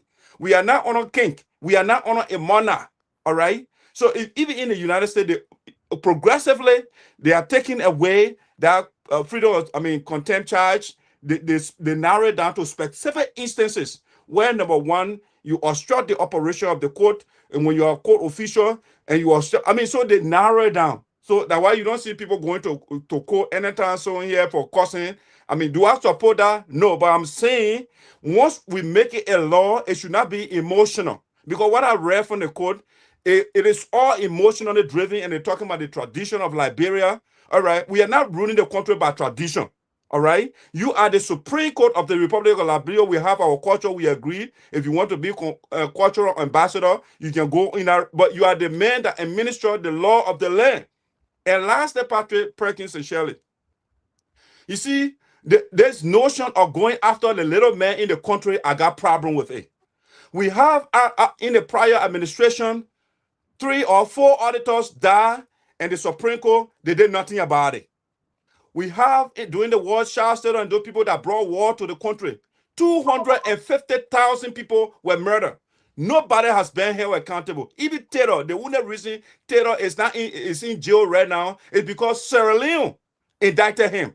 It's not Liberia. The notion that people will commit crimes. Just last week, we have our intellectuals, the Samuel Toure, the Dr. Fambule. They were praising Alaji Kroma, a warlord in the country. They were celebrating the other time. Our president said he bringing war and economic crimes code in the country. See the speed with which ProphetKey case they solve it. In less than 4 days, they solve it. But to settle a war and economic crimes code, it's going almost 2 years now, President Joseph Boakai in power. Nobody has been caught. So what I'm seeing here is the big man always trying to suppress the little man. Patrick talked about the definition of justice. And what Patrick was saying, that's something I'm familiar with. It's from Plato's Republic. Plato had a dialogue with some of the characters. And one of the guys he asked was Adeimantus. Adeimantus said, justice is what is in the interest of the strong. Okay, and the other character, they started defining justice another way. So it's a whole dialogue. So there is no fixed definition when it comes to justice in that context. Okay, but Socrates himself, or Plato himself, his definition of justice was because the man is if you like it, you can call him a Trinitarian, right? So he has the soul, the guardian, those different groups. So those 3 groups, they are working together in harmony, is what he called justice. All right. So, we can go on and on with this whole thing today, but I think there's another definition where he said justice is giving what is belong. I think Patrick said that justice is giving what is due to another person. So Socrates debunked that and said, okay, if Patrick, for example, was seeing man, he not crazy, and he gave a gun to Shirley, for example, to keep, and then Patrick come back as a crazy man and say, Shirley, give my gun to me. Will you give that gun back to Patrick? You can't do that, because when you do, the man, even though the gun is for him, he was not a crazy man when he gave you the gun. But now he came back as a crazy man, he said, I want my gun. Would you give back Patrick his gun back? You can't do it. How do you know what Patrick is crazy now than before? because you are normal, you wear clean clothes, but this time you want in the contest of Liberia, they make all modern, he wear all the plastic, all the iron and hanky on him. He coming. It's a fashion. That's what make him crazy. Maybe it's his new fashion, you know. No, I think that's a good answer right there to that question I asked you. Yeah. So now what we do, Shirley, I know we have people that were calling in when my stuff. So when I call it, when they call me, will go off. So let me call 1 or 2 person that wanted to contribute to the conversation here. Let me call Jerry Masakwe. Yeah, I'm calling one of them first. Let me see what I interrupt my stuff. All right, let me get on mute just in case they don't want to. Okay. Hey, Mr. Masakwe. Welcome to Voices Sinoe in the Diaspora. You are on to use the prophet word. You are on the world stage. We can hear him. It's so low. Yeah, so I just wanted to contribute to the discussion on ProphetKey. Hold on, Jerry. Hold on. Are you hearing him now, Shirley? You're not hearing still? We can hear him. Okay, go ahead. Yeah, very well. All right. Thank you for giving me on.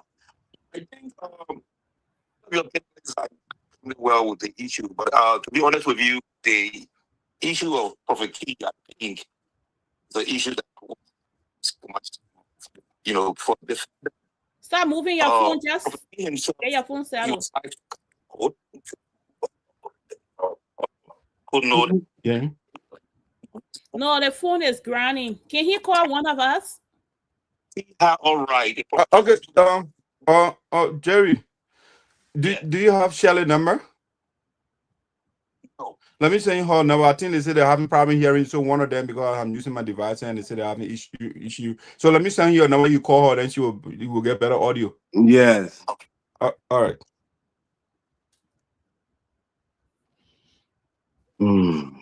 Yeah, and you are in flight. Why are you doing that? No, he doesn't need to be in flight anymore because you're flying. You cancel the man fly. You cancel the man fly while the man stay in the air. Absolutely, yeah. Shirley said deeply. Patrick, oh man, I like that your earphone, man. I think I gotta get myself one of those. Oh yeah. Yeah. So while we're waiting for the guests to call, are you guys hearing me? Yes, yeah, we're getting you. Yeah, all right. Again, the 4 of us on the panel. If you have time, go on Martin Cody page. He did the analysis. I think it's very brilliant. And like we're thinking the same. Oh, he calling out. Okay, go ahead. Hi guys, we have Mr. Masakwe on here. Can you guys hear him clearly now? So you can say something. Okay, can you guys hear me? Yes, you are very clear now. Okay. All right. You can go ahead now and hello. Yeah, we can you hear me? Yes, we can hear you. So go ahead and yeah. So I called just to see if I can contribute. Okay. Hello.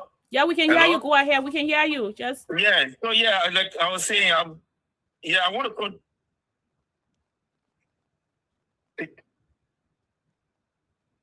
Can you hear me? Yeah, Mr. Masakwe, we can hear you. Just continue with your contribution.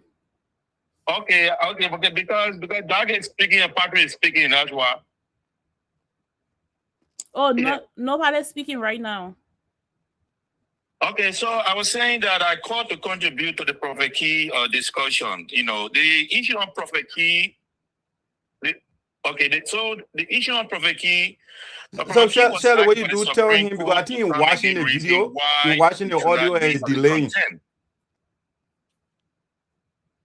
Okay. ProphetKey. He is watching the video at the same time talking. That's why he's getting a delay. Yeah, so don't watch it. Don't watch the video, Mr. Masakwe. Just talking. Okay. Yeah. Okay. Good. So ProphetKey all right. I think all right was given to him to come to court and give reasons why he should not be held in contempt. Now, if ProphetKey had argued his case and the reason why he speak the way he speak, trust me, someone will be there defending him. But ProphetKey looked at everything and he said, you know what? I'm wrong. I should not have done this. You understand me? He decided not to put up a fight. So right there and then everyone, decided that, this guy is not real. He's fake. So ProphetKey asked that the judge give him any sentence. But let's forget about the fact that ProphetKey admitted that he was guilty. Let's go to why do we have law? You understand me? In any functioning society, right? The reason for law is to maintain peace and order. In order to do that, right, there has to be a way to regulate behaviors. There has to be a way to say enforce justice. There has to be a way to resolve conflict. So the argument that some of you are putting up is that ProphetKey has been, abusing this person and abusing that person, and the Chief Justice is not the first person to be abused. And Patricia made a very good point. Patricia said that when ProphetKey was taken to court, ProphetKey was actually found guilty with regards to the Judy N case, and I think he was detained for some time. So just because ProphetKey was causing other people, now the amount of abuse that I can take, Shirley may not be able to take that abuse. Shirley may say, this is too much. Okay. So if you look at the reason for law, right, one of the cardinal reason is to make sure that my right is protected, that I'm not, being abused. And it's not because the Chief Justice is the Chief Justice. For example, right here in America, Mark Zuckerberg right now, he's fighting to protect the image of Facebook, he and other social media owners. While TikTok has pleaded that, look, we will go for settlement because a private citizen, a lady, said that, look, your platform is causing me harm. Your platform is causing me to be addicted. You understand me? To the platform. They're destroying a lot of things about me. Now, you and I will not do that. We're enjoying Facebook. You understand me? We're doing everything about Facebook. So this judge here, he decided that, look, ProphetKey, you have injured me. Come and tell me why you think you have not injured me. ProphetKey went to ProphetKey and made that he said, you know what, I think I injured you. So who are we to say, ProphetKey is right then? Right. ProphetKey is wrong. He himself is admitting to guilt that he injured someone. You understand me? If ProphetKey has defended his freedom of speech, then we say, ProphetKey is real. Yeah, so, but why you think fly? Why you think fly? Mr. Masakwa? Justin, that protect him. That hold on, Justin. Yeah. You are protected. There was a case where a journalist in Liberia wrote an article, right, and misspelled one of the justices' name. That justice, that journalist was held in contempt for over 24 hours for misspelling a Chief Justice name. The Chief Justice or that particular justice felt traumatized. He felt, abused. That's him. That's subjective. Mm-hmm. If he abused my name, if you misspell my name, I won't be moved by it. But that doesn't mean that dark side won't be moved by it. Correct. You understand me? So we're just wasting our time on this whole key issue. ProphetKey admitted that he was wrong by insulting the Chief Justice. So what's the argument here is about? Thank you. Okay, thank you, Mr. Masakwa. That was for your point. For a beautiful contribution. Yeah.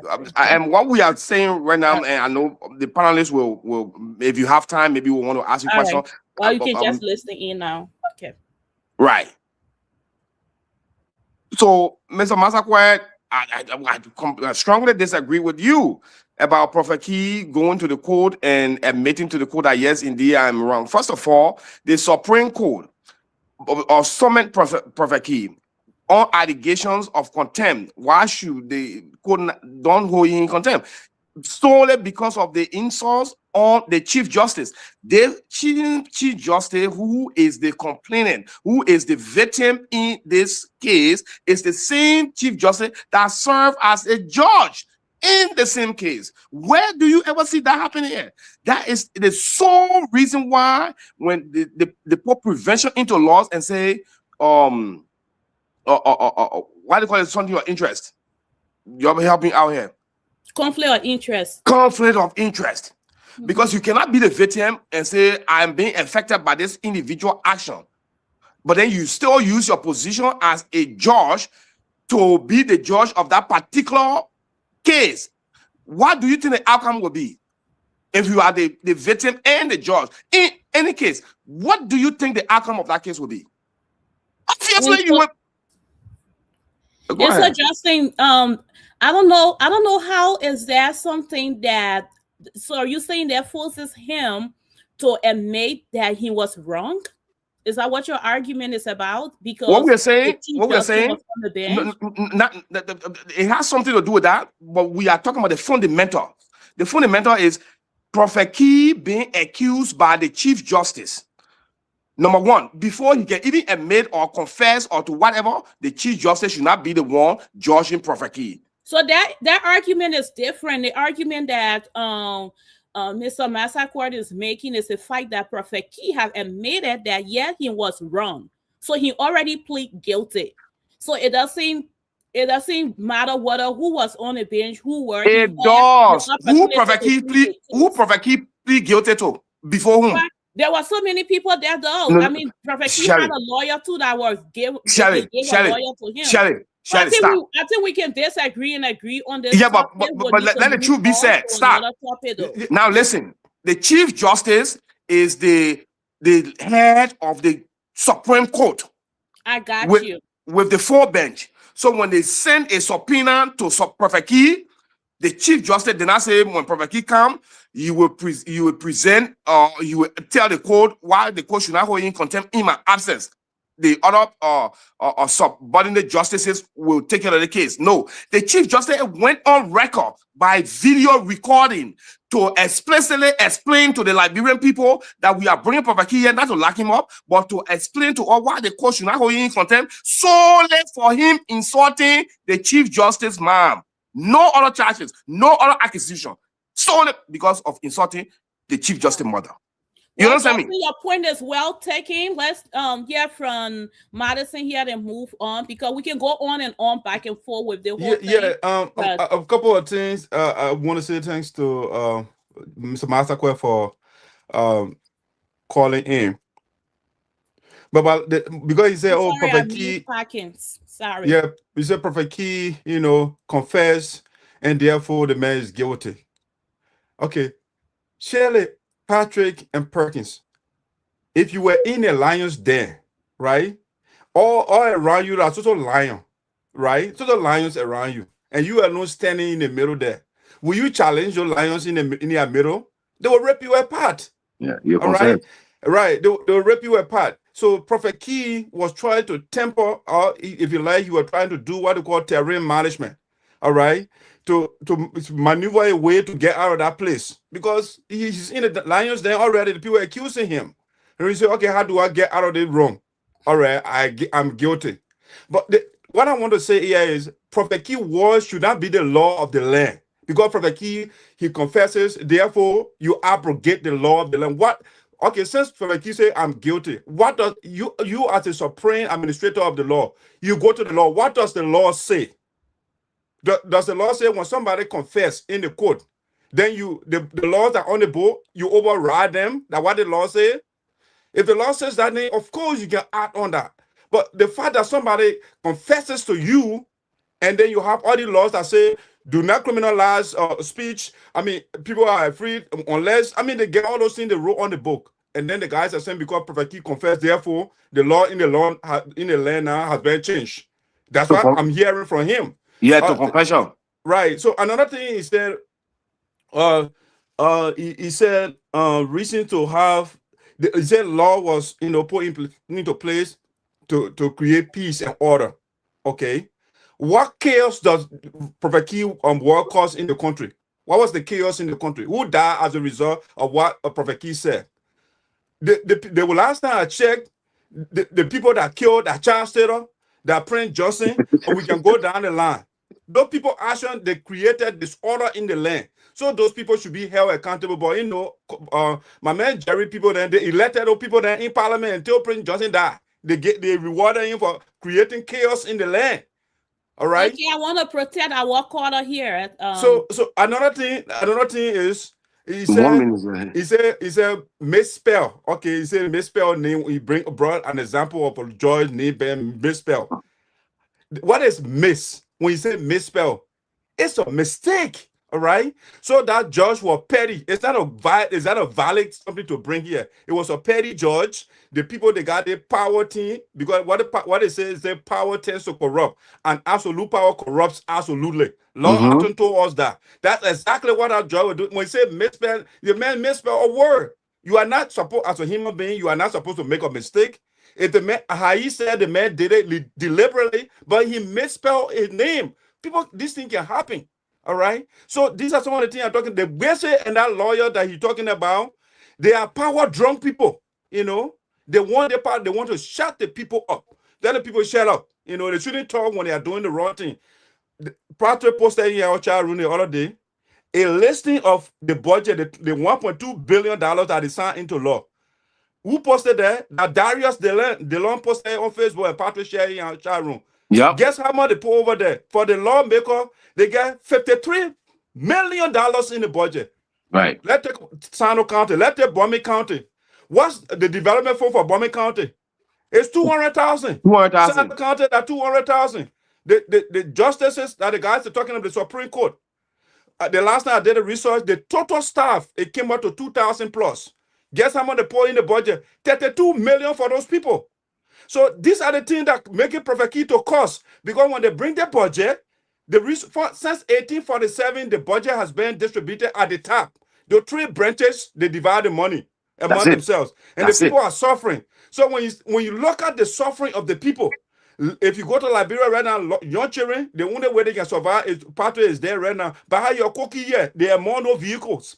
And the other countries, their citizens, those young people are in classrooms learning. But you see the future of your country, they are all among those cars. And when you see, when the law, those big so-called big shot, when you see those things, there is not a problem to them. So when you are pained by those things, how do you expect? Do you go and do diplomacy when people are suffering in the country? You're hungry. All right, so if you want to go that route, go ahead. We've been doing diplomacy since 1847, and nothing can change in the country. Do I support cursing? No. But the reason why people curse is because they are hurt, because they are not happy. The people are suffering under their watch. Why you celebrate allergic chroma, but you don't want somebody to curse? And why? To buttress you, buttress you. The Supreme Court knowing to be the final or interpreter of the Constitution in the land. We have other cases, like for instance, raping young boys and raping young girls. It's not just in the skin scar. We got victims on hand. We got individuals that have been accused of these crimes, and the individuals are walking out of the court with non-verdict or non-guilty verdict on a daily basis. Then you worry about somebody insulting when another child is being raped to death, and these people are walking outside of the same Supreme Court with non-guilty verdict. Then you worry about somebody insulting? Oh yeah. So Patricia, let's get your last thought on this so we can move on to the last thing. Yeah, so I mean we just see the same thing, but with divergence of views. And I want to thank Jerry for calling in a way into the whole situation. Look, when Russell was Jacques Russell propounded the social contract, he got one intent and one purpose. And that purpose that consummated the contract between the state and man. Men agreed that he will be obedient to the laws of the state. The state agrees, or the state also agreed in that social contract that yes, it will hold men accountable for any violation of the law they agreed to. However, the rights of man will be protected. What is due man will be given to man. The social contract sets the basis for law today in the world, and thus it is meant to protect public order. Why do you think people go and agree to each other? The human beings say, we're going to agree. How we should run ourselves? The other person says, okay, me, I will not cause my cause. Okay, agreed. Okay, yes, you are protected not to cause my cause. You are protected to say something, to say something. But remember when you say the way, this is what will happen to you. Now, men, in violation of social contract, the Constitution, came out forgetting that he has already agreed not to exercise his right to speak, but when not speaking, he came and caused my cause. The state has come for him now to hold him accountable. And we will cry, we cry wolf. No, we can't cry wolf. Yeah, no. ProphetKey got served rightly, and his service or his sentencing sends a message to all those who say they can just wake up one morning, go on Facebook, and just call. Look, everybody is angry in the country. Everybody is vexed. Both winners and losers in elections are vexed. I mean, everybody, you are grateful, you hungry, you vexed. So what happened in the country? Why? When has advocacy or activism turned into man causing? The great W.B. Du Bois, the great Kwame Nkrumah, the great how they call him Nelson Mandela. I mean, you can go on naming the great Pan-Africanists. When did they cause the oppressor? Where did they cause the mind and the power of the oppressor, the British people, the Portuguese, the Americans, the Europeans? Where did they cause the mind and the power? Their actions was grave more than causing. They didn't need to cause. They needed to act. Okay. All right. Okay, guys, I'm taking charge now. Shirley. In conclusion, we learn from the tutelage of the great Marcus Matthew, Chai Kuya, Boema family, and you can name the Rex. What we have learned from them, and what we have even learned from Martin Luther King Jr. the Great, we were told that civil disobedience comes with non-violence. And to be an activist is not to cause my cause, call power cause, and cause all the big cause in the country. Advocacy is just Shirley, about saying what. I'm taking charge. Patrick, thank you, boss. We have to transition to the next thing, but we have to as the moderator. The man quoted some philosopher. I'm a student of philosophy. He quoted Rousseau, for example, right? You know how the man started the social contract? He said, man was born free, but everywhere he is in chains. You know what point man in chains? That is seen basically right now, that telling people how to speak and how not to speak, okay? The man also talk about Martin Luther King Jr., okay? Guess what? They got another guy called Malcolm X. The man said, when the man hits you, you hit back. He didn't say, put your hands all like Martin Luther King Jr. So the man can cherry pick history, right? To take the one that appeals to him. All right. He be a Lord and Savior, Jesus. You know why? He said, I did not bring peace, I bring war, sword. That's what Jesus said. He even went in the church and I'm in the synagogue or whatever and fought and scattered the people business there. All right. So we shouldn't cherry pick history. We can go into that debate all day if we want. All right. So now let's transition to the next thing here that we want to talk. It was a healthy debate on this. I like this. Patrick, thanks for the antithesis, the opposite view. That's pretty good. You know, that's pretty good. So the next thing we want to talk about, let's go to Sinoe County here. It's a big trending news from the Capitol building. Our lawmaker is doing something, they're making some moves. But before we bring that on, we'll be right back.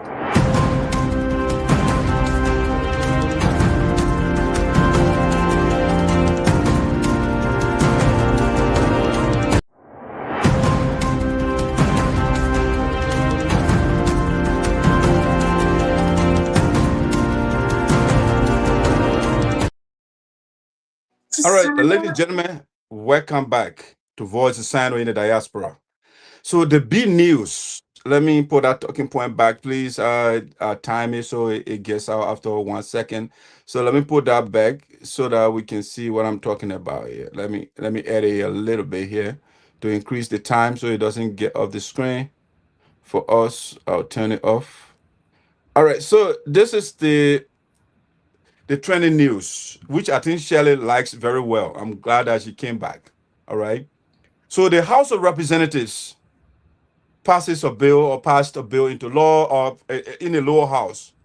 Our lawmaker, the liberator of the people of Sinoe County, specifically District Number 3, Honorable Dr. Alexander Noah, because the people say I don't put a title there, that I putting all the titles there, so I can't be held in contempt. All right, because of what's going on in our country right now. So Honorable Dr. Alexander Noah sponsored a bill to establish. Let me see. The man put a picture of everything for us, so we can the thing that the man can build for us. Let me put it on the screen for us, so we can see it. What Sonny Boy Noah is about to do when he does this. Now one part attention. I'm not going beyond Sylvia Tarley then again. I'm coming beyond straight beyond Sonny Boy Noah. All right. Let me bring the picture here for us. Where's my image? Did I take it down? So I'll put it on later, guys. So, but let me give you the preamble. So our lawmaker, Sonny Boy Noah, sponsored a bill and has passed the lower house, the House of Representatives. We put our man picture here first. And so you see the gavel in the speaker here, knock it down. Wow, Sonny Boy Noah, you got to stay one down on the one here. We'll give our full support. So Mr. Noah got the support of the lower house. Now the bill is up to the Liberian Senate. You see what are going to pass the second branch or the second chamber of the House of Representatives or the, I should say, legislature. All right. So the bill is out now. Patrick, you are on the ground. Maybe give some context. I want to bring the bill because of the building me out after right now. So Patrick, you can get some talk on that. Yes. Okay. So yeah. So I think. Let me join you. Say yes. I think this one he got it right. Mr. Noah is now getting serious.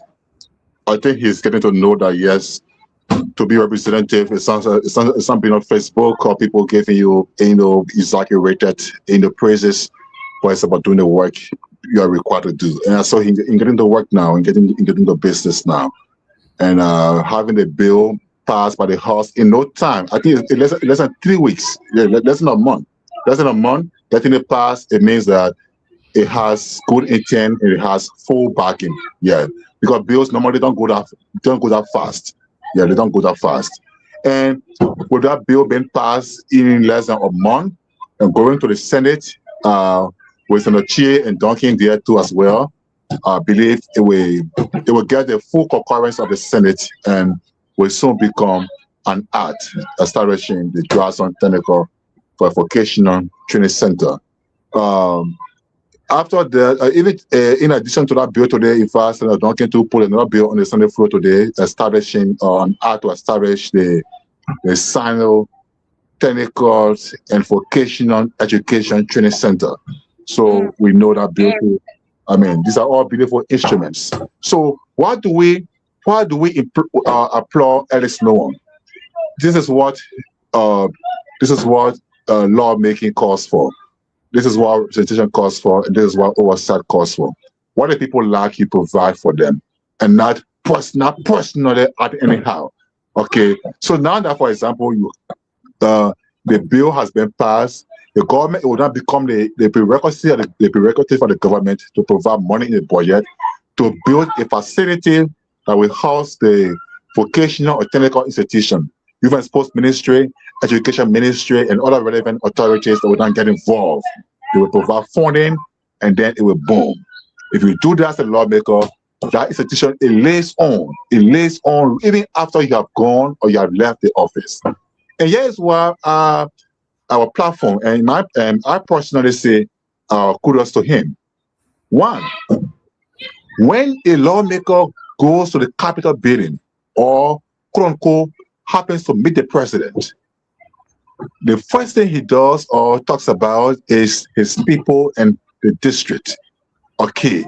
I was shocked recently, and then what I'm saying now, in fact, Noah is now on course. That Noah had an opportunity, for example, to meet the president of Liberia. He sat with the president of Liberia and amid all the challenges in his district, education challenges, healthcare challenges, rural agriculture, and everything is challenged in his district. He did not talk. He did not say anything about them. He did not even remind the president as to what he did not say something about it. How do you know?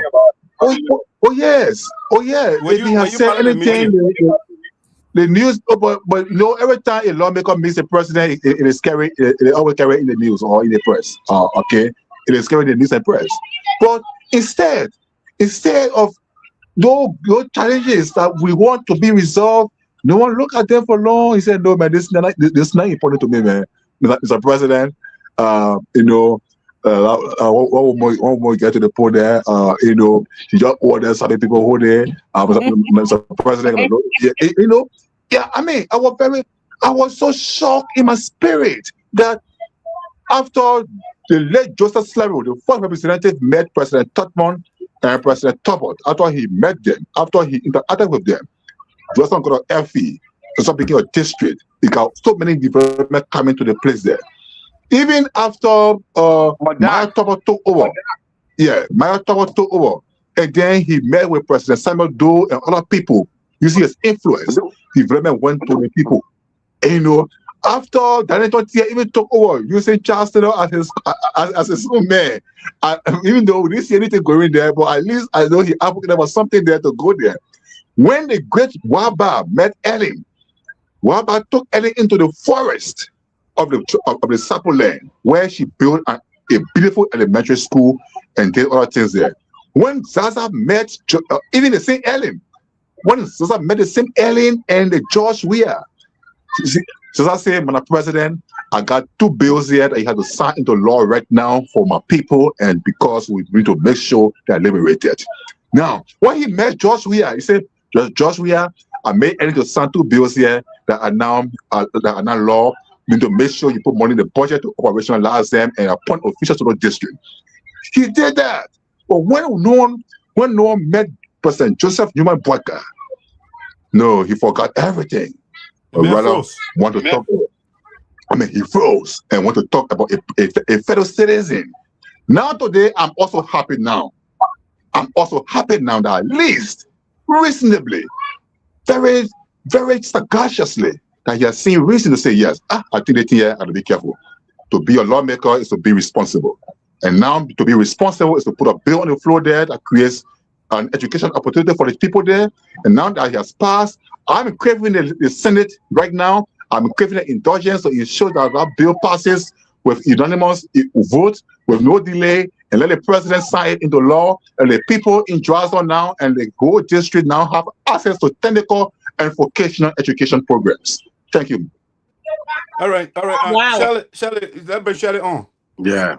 Patrick has to actually go back in digging in history and past of Sonny Boy instead of just praising him for the good thing that he has done for just once, like just today. Let disregard all the mistakes, all the things that he did not do right, and bringing all of that out before saying that, "Oh yeah, man, thank you. Now you do this." It is, for me, it's gonna defeat the whole purpose of you praising him. So let's focus on the positive thing, right? On this build. What it's going to do for Sinoe County, for our youth.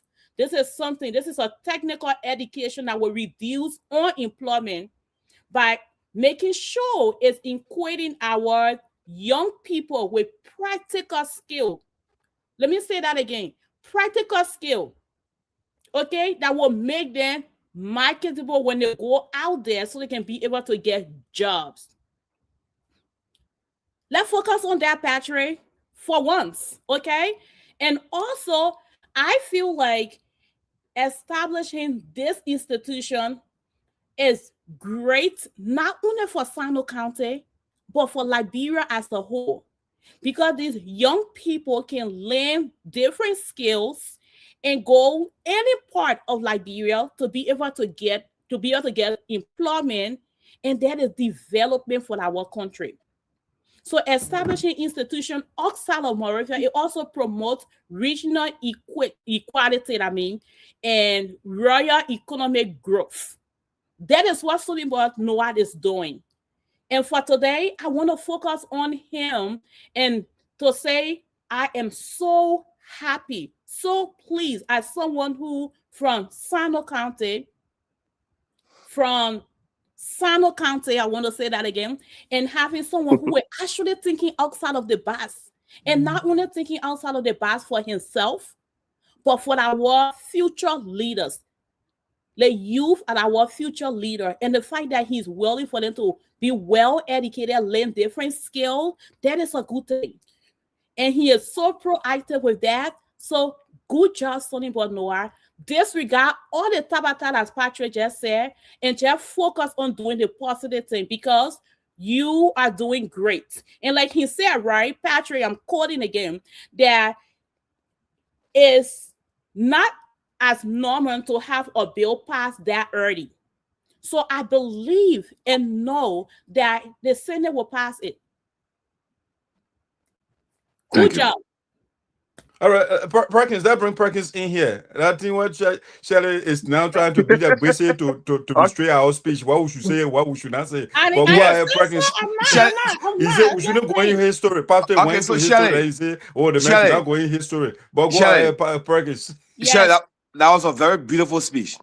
And I know once that day comes for you to deliver your book to us, that to the Liberian people, that kind of speech then will really help them to buy the book. Plenty. But you're attacking Patricia for no reason. But and at the same time, let us not jump ahead of ourselves. This is just a bill that has been passing the House yet. Let's wait until we get through the Senate and then it actually get implemented. All right, we'll get to all of that. I need to make it clear before let protect the man. I am he is protected. I need to make it clear before he continue. I'm a positive pricing, and everything happens within your mindset. And secondly, I'm a Christian, so I believe the bill gonna pass the Senate. That's it. Yeah, like your Christian. Before you come in, Shirley, there's a difference between optimism and Pollyannism. Okay, so you are being Pollyannish right now. You are not being optimistic. But go ahead. Yep, she been optimistic in her Christian way. Like Christian can believe something that they not see before, never happened before. They just believe it. So that was right, but that's a whole different story. Now, let me guys go on mute. Let protect Prekins, please. Yes, please. Let me first of all say congratulations to the office of the representative, Mr. Sonny Noah. Let me say congratulations to his office to begin with. It is a big move. He has gone in his place of work and did something that he was elected to do for the people of Sinoe County and Liberia in general. So congratulations to his office for taking that step. Right, that's a good move. Now, this the House have passed that into consideration or law. It remains for the Senate to confirm it. When the Senate do confirm it, that means there will actually be a budget into the next year budget moving forward for a technical college in Sinoe County. That's a good move. We're gonna have to give it to him. You know, when that came out, that was pressing the man, the honorable, but they want name. I didn't hear that called the man was AKA the kid with him ball. You know what I mean? That's my favorite picture with him, with the kid with it in your hand. But at the same time, we're gonna have to acknowledge that he has done a good thing, and we hope it comes to fruition. We are optimistic that it will come to fruition, but we're not gonna overstep ourselves and say, "Oh, congratulations! Now you have done the greatest thing in Sinoe County history." Nothing has been established yet so far. The bill has been passed in the lower house. We'll wait till the Senate confirm it, and then we'll actually wait for the implementation. But it's a good thing because I believe now the office of the representative and the rest of them will follow the Senate and everything. They are following suit together. Now, we saw that Sylvia Tarley was suspended for some allegations that never happened, and now she's reinstated. And then we have getting physical evidence as to what the woman is doing on the ground, transforming the infrastructure and the economic and environmental condition to the place she is, Sinoe County, right? Who you reading? You reading? Yeah, but who we are going? Yeah, so it wouldn't make sense that the representatives themselves and the senators themselves and the other leaders who pretended themselves will follow suit to the actual physical development that they see happening around them. So yes, congratulations to Sonny Boy in his office. We hope he does more and the rest of them do more. But together we will stand. Let's say Sylvia Tarley and her office don't be a distraction or a division. Let it be a collected effort. Let everybody play their part, and together we can do better. That's what we are saying. So nobody hate anybody because they are public official.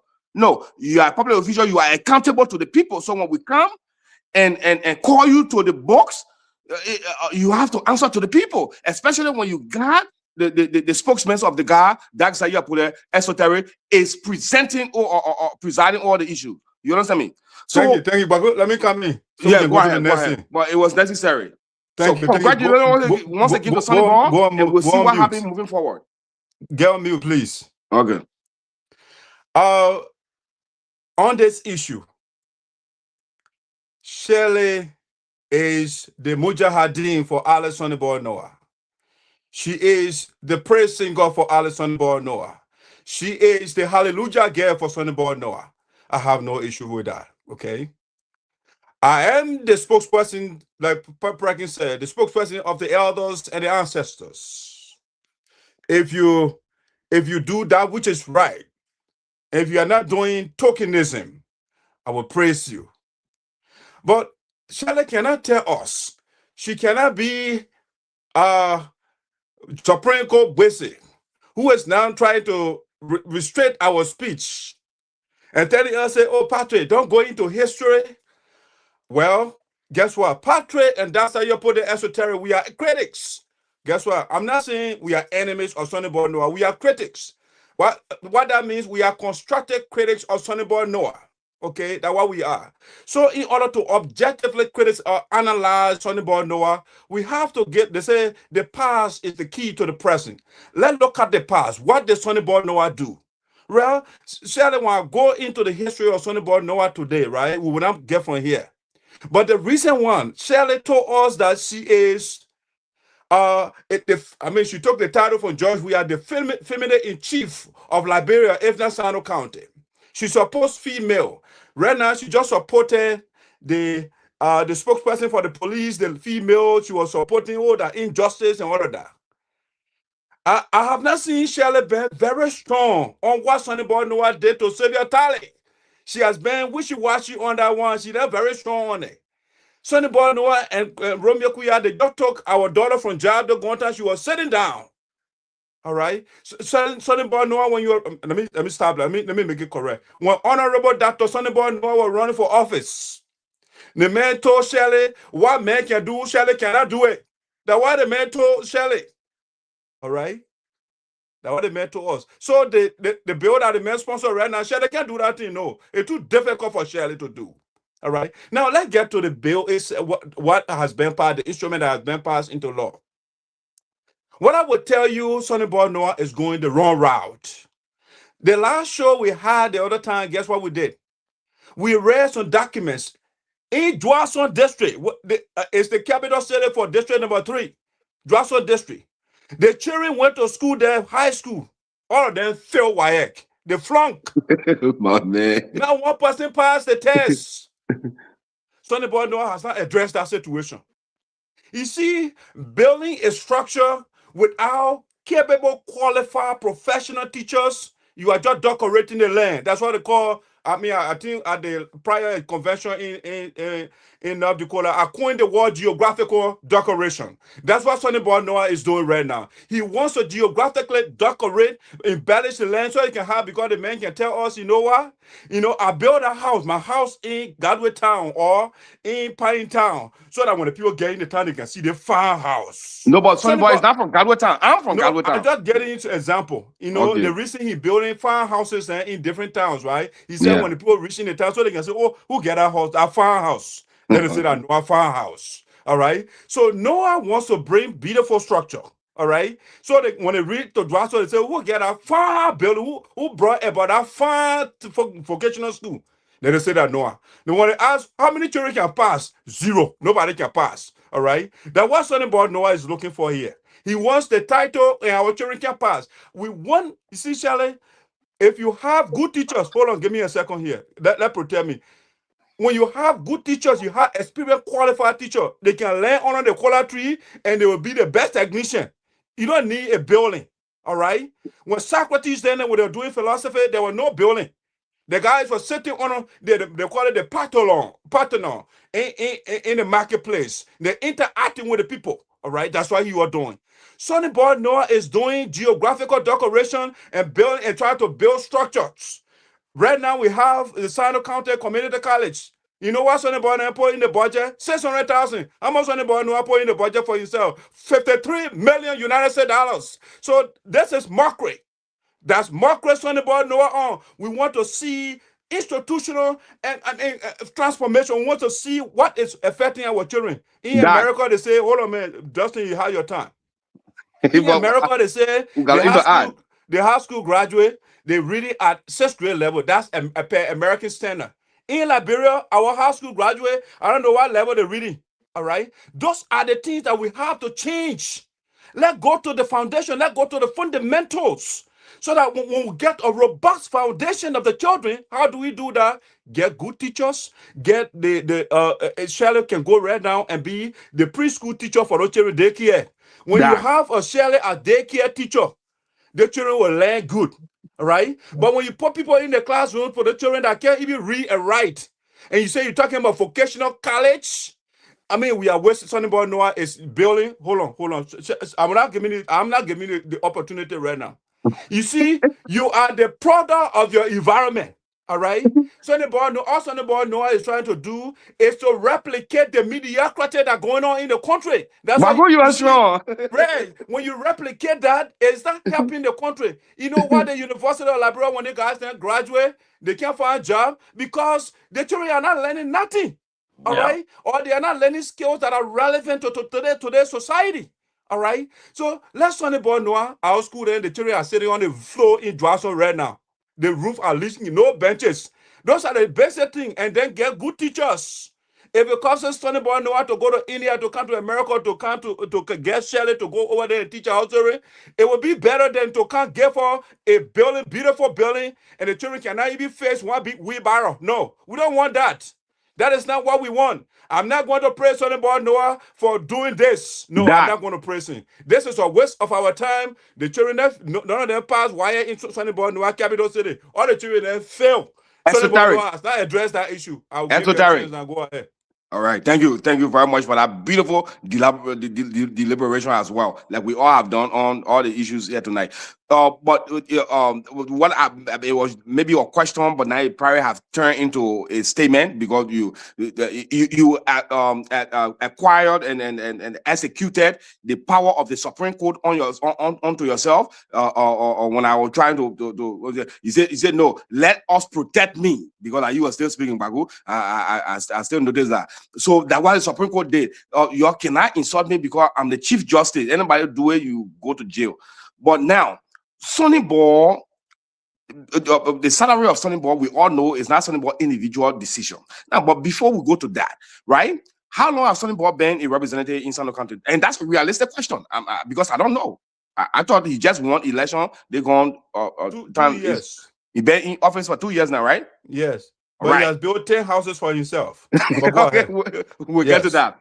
Now, so Sonny Boy met a culture in place because there was other representatives before him and other senators before him. Now, what was if we have any recollection of that, which should not be too hard to do, or of the Sinoe County High School or production or productivity when it comes to their WIAC record? Were they producing more students are passing WIAC prior to Sonny Boy occupying the office? Yes. Is that a fact or yes? Because Honorable Zaza was in that district. What Honorable Zaza did was went to Ghana and brought qualified teachers. So they were teaching our children materials. It's not like we are saying you are bringing the people in from I know that 16,000 teacher and the teacher did not come. No. Actually, they will have the Ghanaians that came that will teach. I think some of them still there, but they are not enough to cover the whole district. There are 5 statutory districts in district number 3. Okay, it's the biggest. All right. So Sonny Boy Noah is not thinking about those things. Yeah, but that before we get to Sonny Boy Noah, if Honorable Zaza actually did that, and we still have some of these teachers, even not all of them, or not even most of them, right? How many students are we talking about that did fit the WIAC? You said 15 or so? Yeah, I think about around that number. All right. So those students, they're not, I wouldn't think that they are from one individual school. They are from the different schools in the region or in a particular area, right? Community or environment or atmosphere. Right? Yeah. I mean, the idea is in district number 3. So okay. That's Sonny Boy Noah area. So I want us to understand that it is a problem in that particular district. A serious problem. Our people are educated, so we need to act. We need to educate them. Even when I just formal education. I'll bring you on next, please. Who? Patrick is getting an echo. Just go on mute. I'll bring you Patrick after Prekins. Yes. So I want us to also understand. Okay, Sonny Boy have make these moves. and he's trying to make these other moves. I think when it comes to student actually passing WAEC, or any other test for that matter, the student, number one, have to be presented the material, the right material, and then the student have to actually study those material.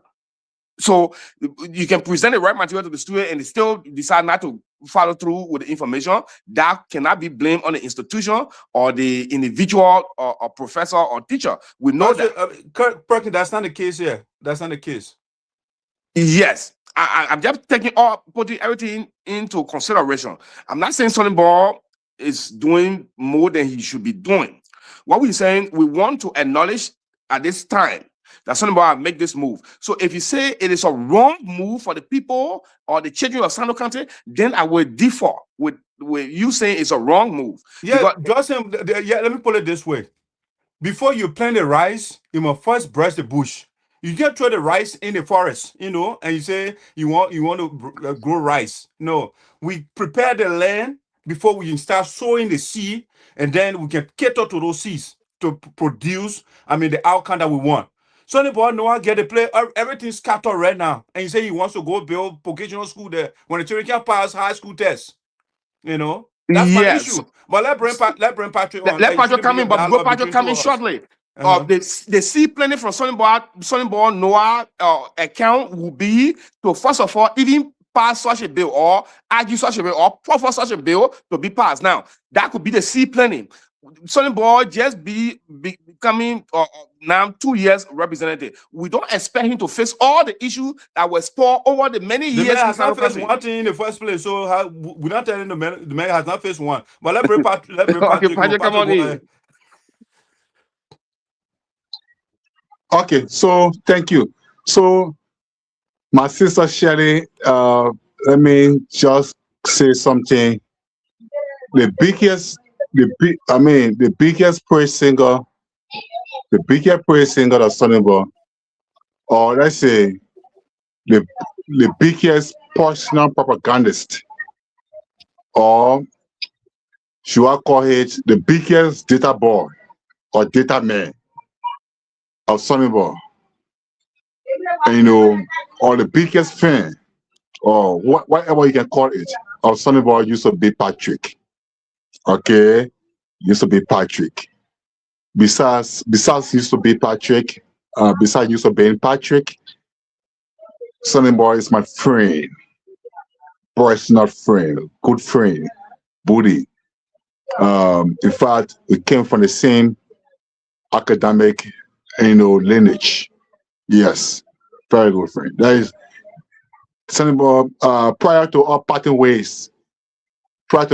ways in 2023, politically, Sonny Boy there was no one Sonny Boy was ever close to as compared to me, or there was nobody. My lesson can attest to that. He attests to that.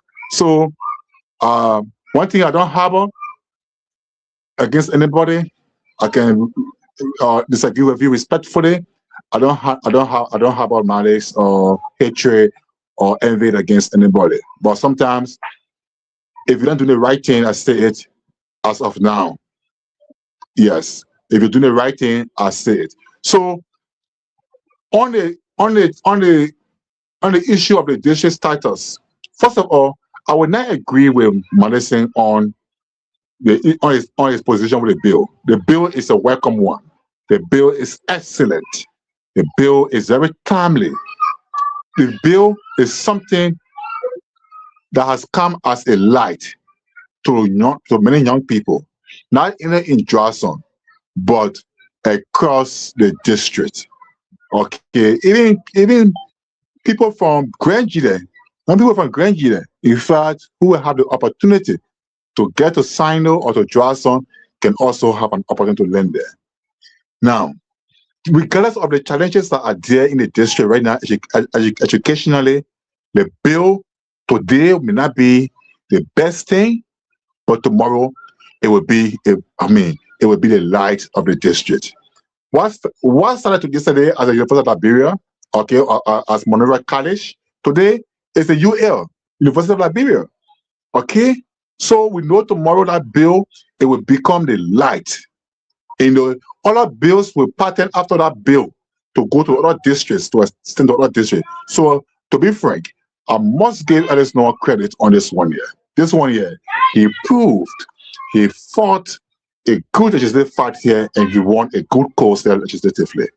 Now, on the issue of education, for example, Zaza left as a representative. Zaza left a well-functioning education system in the district with more than how many high schools? More than 3 or 4 functioning high schools. But what is different from Zaza's leadership, and effort in promoting education, and on now, it's a sad reality that one of the oldest high schools, this high school that has produced thousands of students. All of us, when we're children, we heard of the ENI mission, in Plenabo, or it's part of Sincon district, but it's in Tajawan. That Plenabo mission, or they call ENI mission, that high school that's there after over 2 decades of operation as a high school producing some of the best students in this country, has been relegated to a junior high school. That is one sad reality currently in that district. Yes, one sad reality in that district. Yeah. And then another school there that has been relegated. I think the Pinetown High School. The Pinetown High School. On Zaza, the Pinetown Public School was elevated to a high school status, but currently it has been relegated. Okay, it went back to its status as a junior high school now, and that's on a bad record. In Tajuwan again, the Plain High School, the Kingston Weber, yes, I think it's a Kingston Weber High School there. On Zaza's leadership, yeah, it was elevated to a high school, okay, and it was doing well. And from the list, from my last interview with the CEO of the county education officer, which I hope we can bring in here anytime soon, that school has also been relegated to a junior high school. So if you look at the whole division number 3 currently, there are 3.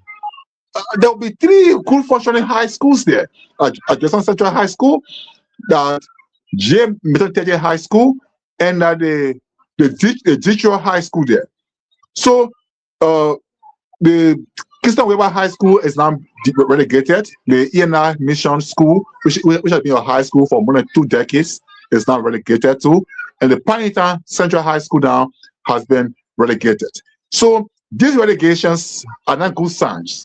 All right. And even the ones that are functioning, the high schools are already functioning. In fact, the Juarzon Central High School, the Milton High School, and the Detroit High School there, they are also facing deficit in terms of qualified manpower and logistical. They also have some logistical issue there.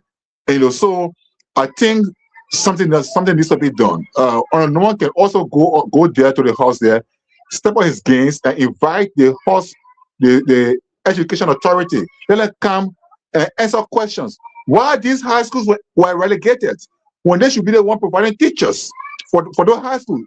And the reason why most of the high schools were relegated to junior high school, because they don't have the needed manpower to teach the senior high division. No officers teach no teacher for the sciences, no teacher for the basic subjects, and to keep this high school going.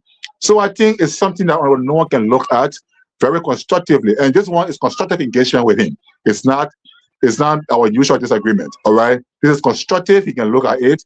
But those high schools are relegated to go back to their high school status, so that our people there can enjoy quality education. Yeah. So that what I want to say.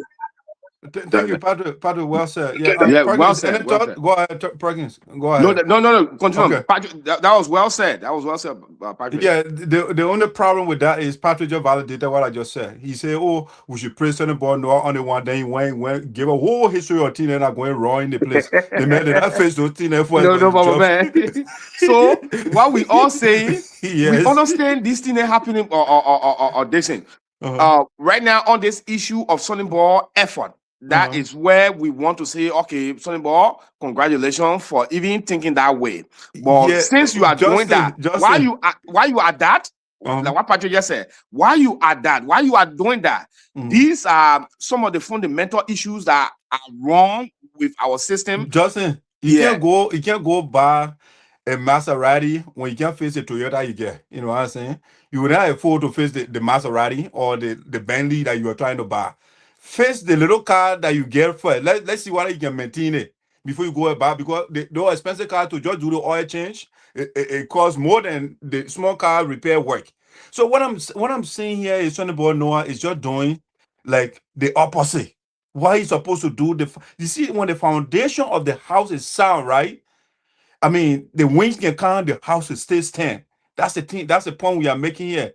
Let's get qualified teachers. Let's get the school, the basic stuff that we got running perfectly well, right? Then we say, okay, let's build on what we have right now. But what we have right now is crumbling. But we say, okay, let's go build the advanced one. But the basic we have done is everything is falling apart. Patricia just told you. You don't have physics teacher, you don't have science teacher, but you want people to get vocational school so they can go learn electricity. Okay, where you taking the teacher in front to? You know? So let's look at the foundational things that we want to fix. Let's fix those things first. I will not put you in charge the beatings or Prekins when you can't face a small thing. You know, I'm not going to be put in charge of the beat. Sonny Boy Noah cannot face the beating, but tell you it's a distraction. Why Sonny Boy Noah that when the fire Sylvia, almost trying to fire Sylvia, he tried to take our attention from that thing. Now what he trying to do? So he brought the bill so that we can start focusing on it now. But let's go to the next scene, my man. Shirley run away. Yeah, because of that, you know what the game plan is now. We still long. That's why she going. All right, but let's exhaust it one time. But the shell Savior one, I think we got to put it on hold. But if Fulani thing, we got to talk about it before we leave. I think it's very important. I heard the Facebook people just be playing phone because I saw something yesterday on Facebook. Say, "Oh, I'm Marathon say or make a statement. I know that in the house or through press, he said anybody try to attack the Fulani people or stop them from the operation, they put in checkpoint on it. I hold that one part as a joke." So Patricia, I want to deal with that quickly. This one quickly, the Fulani situation going on in the country. Let me play the quick video. Hopefully, I got the video uploaded here. Let's see.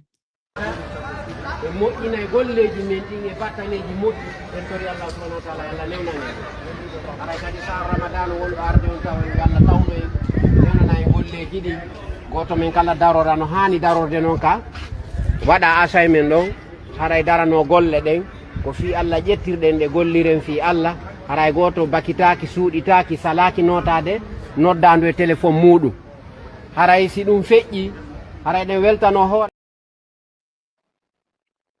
Okay, that's the video of the paramilitary group, the Fulani ethnic group in Liberia. Patricia, what is obtaining the country, at least you on the ground? What's happening? Yes, so I think this video popped up recently, and I think it sparked a national security concern in a public debate. But before the video popped up, there was a concern raised by Senator Thomas Nimlin and buttressed by Senator Amara Conan. Senator Nimlin claimed that the proliferation of checkpoints on various highways, especially in Greenville County, is concerning. The checkpoints, one way or the other have been targeting, people of Mandingo or some sort of nationality, so Senator Connor also shared his view on that issue too as well, that it's becoming concerning that Mandingo people are becoming targeted in the country at various checkpoints. It was within that same vein that video popped up, And from what we have learned and understood is the Muslim community, especially majority of the Fula community, they believe that during Ramadan or during prayer time, the holy month of Ramadan, they do face theft. They experience theft. They experience isolated attacks and other stuff, and they need to provide self-protection, self-security protection, in addition to the Liberian National Police protection. There was a need to form the paramilitary group called the Fulani National Security Guard. Okay, so information has it that there are sandals, their shoes, their slippers, and their footwear of different, of different fashion do get missing during prayer time, and all of that. So that group will be providing protection. Okay, but then after it sparked a national debate, the Justice Ministry came up to issue a statement honoring an immediate halt, of that group formation or any intention to form that group. The police also said got no idea about the situation. The Fula government also issued a statement, also saying they got no bad intention. Somebody from the president office is a Muslim guy too, a Fula guy too from the president office, call him Ibrahim Mohammed Ba. He also issued. So there have been different reactions to it. But here's the take. Here's my take here. A sense of bad message and a sense of message that concerns about us on national security. Because you see, from what we are seeing in Nigeria, especially with what Fulani herdsmen are doing in Nigeria there, from what is happening in Mali, happening in Mogadishu, or let's say Somalia, how it's happening in Burkina Faso, or globally, what is happening in the Islamic Maghreb, okay, it's concerning. Yeah, and I made a Facebook post. I said, not all Muslims are terrorists or extremists, but we know also too that all terrorists or extremists are Muslims. Okay, so to come and form that group where you have them, in fact, the fact that they even had that kind of clothes on, that faction, that uniform on, it means that they may have gotten some logistical advancement. They may have gotten some stuff on the ground already. Because where they get money from to buy those things to wear them in training. If they are training in that manner, it means that and the Fulani guys in this country, they are there on the economic ladder. If you count the Lebanese, the Indians, you count the other people, you find it in line of the economic ladder in Liberia. They control the economy. There are people who go to jail and spend only 24 hours in jail. And, so that's the kind of people they are. And so for me, it's concerning, and I think it's sparked a serious national security concern, and something must be done to bring it to order. Yeah. Wow. Take on it. Yes, Patrick, or realistically and honestly, the last points you made, I cannot any disagree with that. You understand? Especially when you mention that the Fulani are not just any regular Liberians, they are teared on the economic ladder, and that is something that we've been following. And then all of you are said, and what we're about to say or continue to say, then it all makes sense now. You understand me? First of all, I will argue that, okay, sometimes because Liberia can be lawless, even though we have laws on the books, but in the absence of the implementation of the laws, the place become lawless. So now, the Fulani probably, and they mentioned, even the speech they were giving, but a speech is just a speech. I heard Ramadan and other stuff then. So okay, let's say this movement started for sole protection of the Ramadan and other programs that be going on in the mosques and stuff. And regular people, or what kind of people continue to steal the Fulani shoes there, even when they leave their food in some kind of corner, maybe they can carry whatever in the prayer hall, the people can and steal their food and steal. These are things that we've been knowing since we were kids. Okay, but that does not make it right. So the same way sometimes maybe for the Christian or religion, when their pastor get outside, all of them they tend to bodyguard for the pastor, or in the church they bodyguard for the pastor. So now these people are saying, oh, we got to protect our own, especially when we are not bothering anybody. But when people come to bother us, then what we have should be protected. Now, that is one mindset. That could be the intention. Okay? Now, have you guys organized this particular movement or group or security apparatus, or even when I'm vigilante, to consult the justice ministry and say, hey, man, we don't know how you guys look at this, but this is what we have been engaged with. We try to protect our life and property around here because of the criminal rate in the society. Then you guys can have maybe a specific or a permit for you guys to operate as a legal group or entity in our region or in our place. Now, if that is not established and a video like this comes up in the public, then you leave no room to the justice ministry but to crack down on you drastically.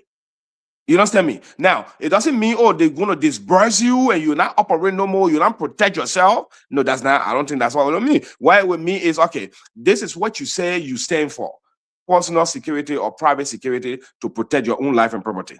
Now, can you decriminalize it? Can you make it to be a real private security apparatus where you can work with the police and the police can be in the know of the kind of logistics that Patrick mentioned, of the kind of logistics you have and you are operating. You cannot be more fortified than the police. that will be a serious problem, right? You cannot be more fortified. So these are terms and conditions that this Fulani group will have to connect with the Justice Department of Liberia to settle. Because an issue that they cannot fly. We have a long history of grouping together, especially militarily, to lead to something else. We have a long history of that. So the people say when snake boy you, when you see road, what you gonna do, you gonna run. Now, what we're saying is the Fulani, nobody is against you guys as a group of people, even though you are in line when it comes from the Patricia, from the Lebanese and the Indian, then it comes to you're the Fulani, or maybe you're the Chinese are in line fighting the test power will go forth. Whichever way it goes, which is a very serious problem for our nation already as it is. Do not exacerbate the issue by creating unnecessary attention to yourselves as a Fulani group. If you are doing this in real peacefulness to protect your life and property when it matters, you can be in cahoots with the Justice Ministry, because the Patricia said again, there is a serious national security issue. So we also want to recognize that the Justice Ministry issue a statement that you guys got to meet with them and for you to settle your establishment or your operation amicably, whether you should be in operation to begin with, right?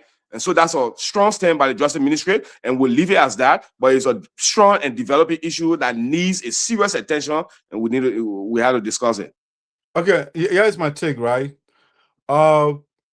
For 14 years. Hey, guess who's back? For 14 years or more, our country was compartmentalized. It was balkanized into different rebel factions. All right. You have the Crowns, they get their factional group. We got the Sapos, we got the Loma Defense Force, we get, LPC, and we got the Unibel J and the Unibel K, and the country was fragmented into different factional groups. We passed that stage now. We are under the rule of law right now. And so under the rule of law, we put certain variables in place. So we have the courts.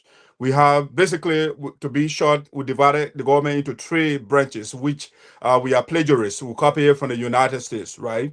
So we got different branches. So we say the executive will enforce the laws of the country. So that means the president is the commander-in-chief of the armed forces of the country. And all the security, they are on the president. The president, because he enforces the law. Okay.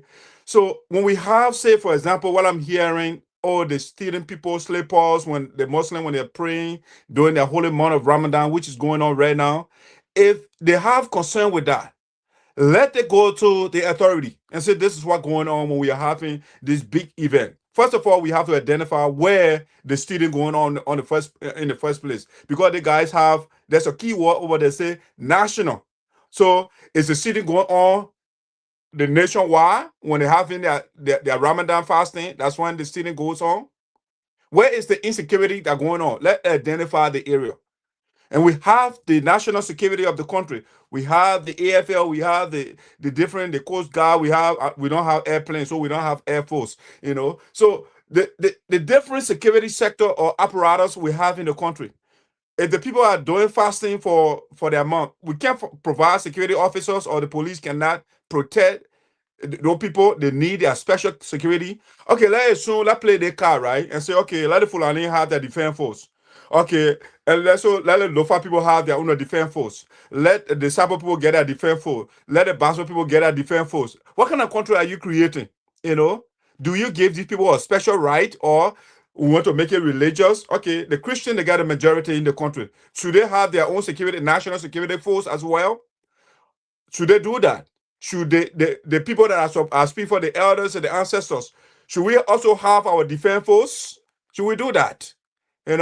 So you see, when you see people, the citizens in a so-called normal society, they start to form vigilantes and different groups, it means that the government is failing. All right. The leadership of the government, they got to get back to the drawing board. What is going on here? Okay, the law, the chief law, the attorney of the country for the government, the attorney general Patricia indicated, I also read a statement. They issue a statement that these guys should stop what they are doing is unlawful, what they are doing is illegal, right? And there is something about President Becker's administration. It looks like they are not on the same page. When the president gave the State of the Union address, there was figure there. They said the number was changed. The Minister of Information came and said, oh, the person who did they will hold the person accountable. The Attorney General of the country said the vigilante group, the Fulani, they should stop operation. The press secretary of the president issued a statement, even though she issued a caveat, but she's defending these people because she is from that group, So you see the disconnect, it looks as though they are not on the same page, okay? And we can't have different vigilante groups in the country. Liberia is a fragile country. We got gullible people in the country. The reason Taylor and brought the war in the country is because of what we've been talking about. We have a lot of the people that are economically challenged. So any group of people that will say, what, we assure you of this, you have people to enlist in there. And if like Patrick said, the guys, that's true. The people, they are part of the business community in the country, so they have huge economic leverage. If they start to recruit people now and they get more security in the country than the police, they gaining several, and next the guy then can go buy their security card, they go buy their arms. The next thing you go low, you have another Nigeria where boga around, they divided the country. In the northern region, the guys are operating there. Donald Trump had to carry a man over there to bomb some villages the other time because they can't control them. So we have to be very careful. The young man Traore is now fighting another group in Burkina Faso as well. So we have to be careful with these different groups that are coming out. Let the security do their work. We got the Liberia National Police. If that's what they are there for. When people have him fast and prayer, let it provide security for the people. When they can't make it, let it bring Air Force. Or we can bring, we have the immigration too. We can bring our own ICE to protect the people too. We get the immigration people. We can bring them too. So, but we don't need extra paramilitary group on the side. No, we don't need that. They call themselves national. It's not only local, but they say national. So they have branches all over the country. And that is a scary prospect for a country that all the borders are porous. You don't do that. It's scary. That's a scary situation for Liberia. All right. Shirley, if you have an opinion on this, go ahead. Let's call it a day. unless you guys want to still discuss the Sylvia Tarley issue, it's totally up to you guys. Shirley, what do you say on that? The choice is yours. I don't know what you guys were talking about. I left. So what are you guys on? We were just talking about the Fulani creating a group, the kind of people there, and whether it's good for Liberia, it's bad for Liberia. You don't really got to venture into it, but do you want us to still discuss this Sylvia Tarley letter of appreciation to the people of Sinoe County? Are you in for that, or postpone it for another day or another topic? Well, I think I'll pass on the other topic because I actually don't. Yeah, so I'm sure you guys have covered this, so I'll just pass on it. Okay, so Patrick, what do you think?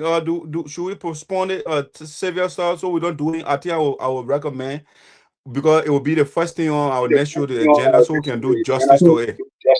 Yeah, so we can defer it to another time. Okay, so because right now I'm in total darkness right now, no quarry.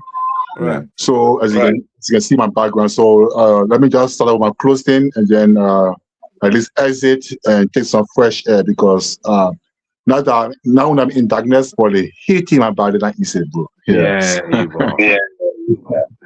So so I want to say thanks to you, Madison, thanks to Prekins, and thanks to the female general. Is it possible to make Patrick solo? So just click on a video and you'll be solo. At the bottom of the page where just click on him and you'll be solo.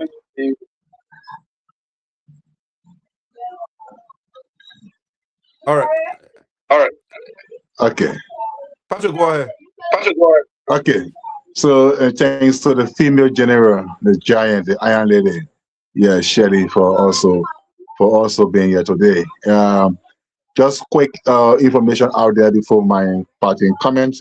Please, if you are following us from across the United States, please be reminded that on the 11th of April 2026 will be the Green Inaugural Board of President William Manning and Minister Olivia Swa, along with other court of officers, will be inducted in Fargo, North Dakota.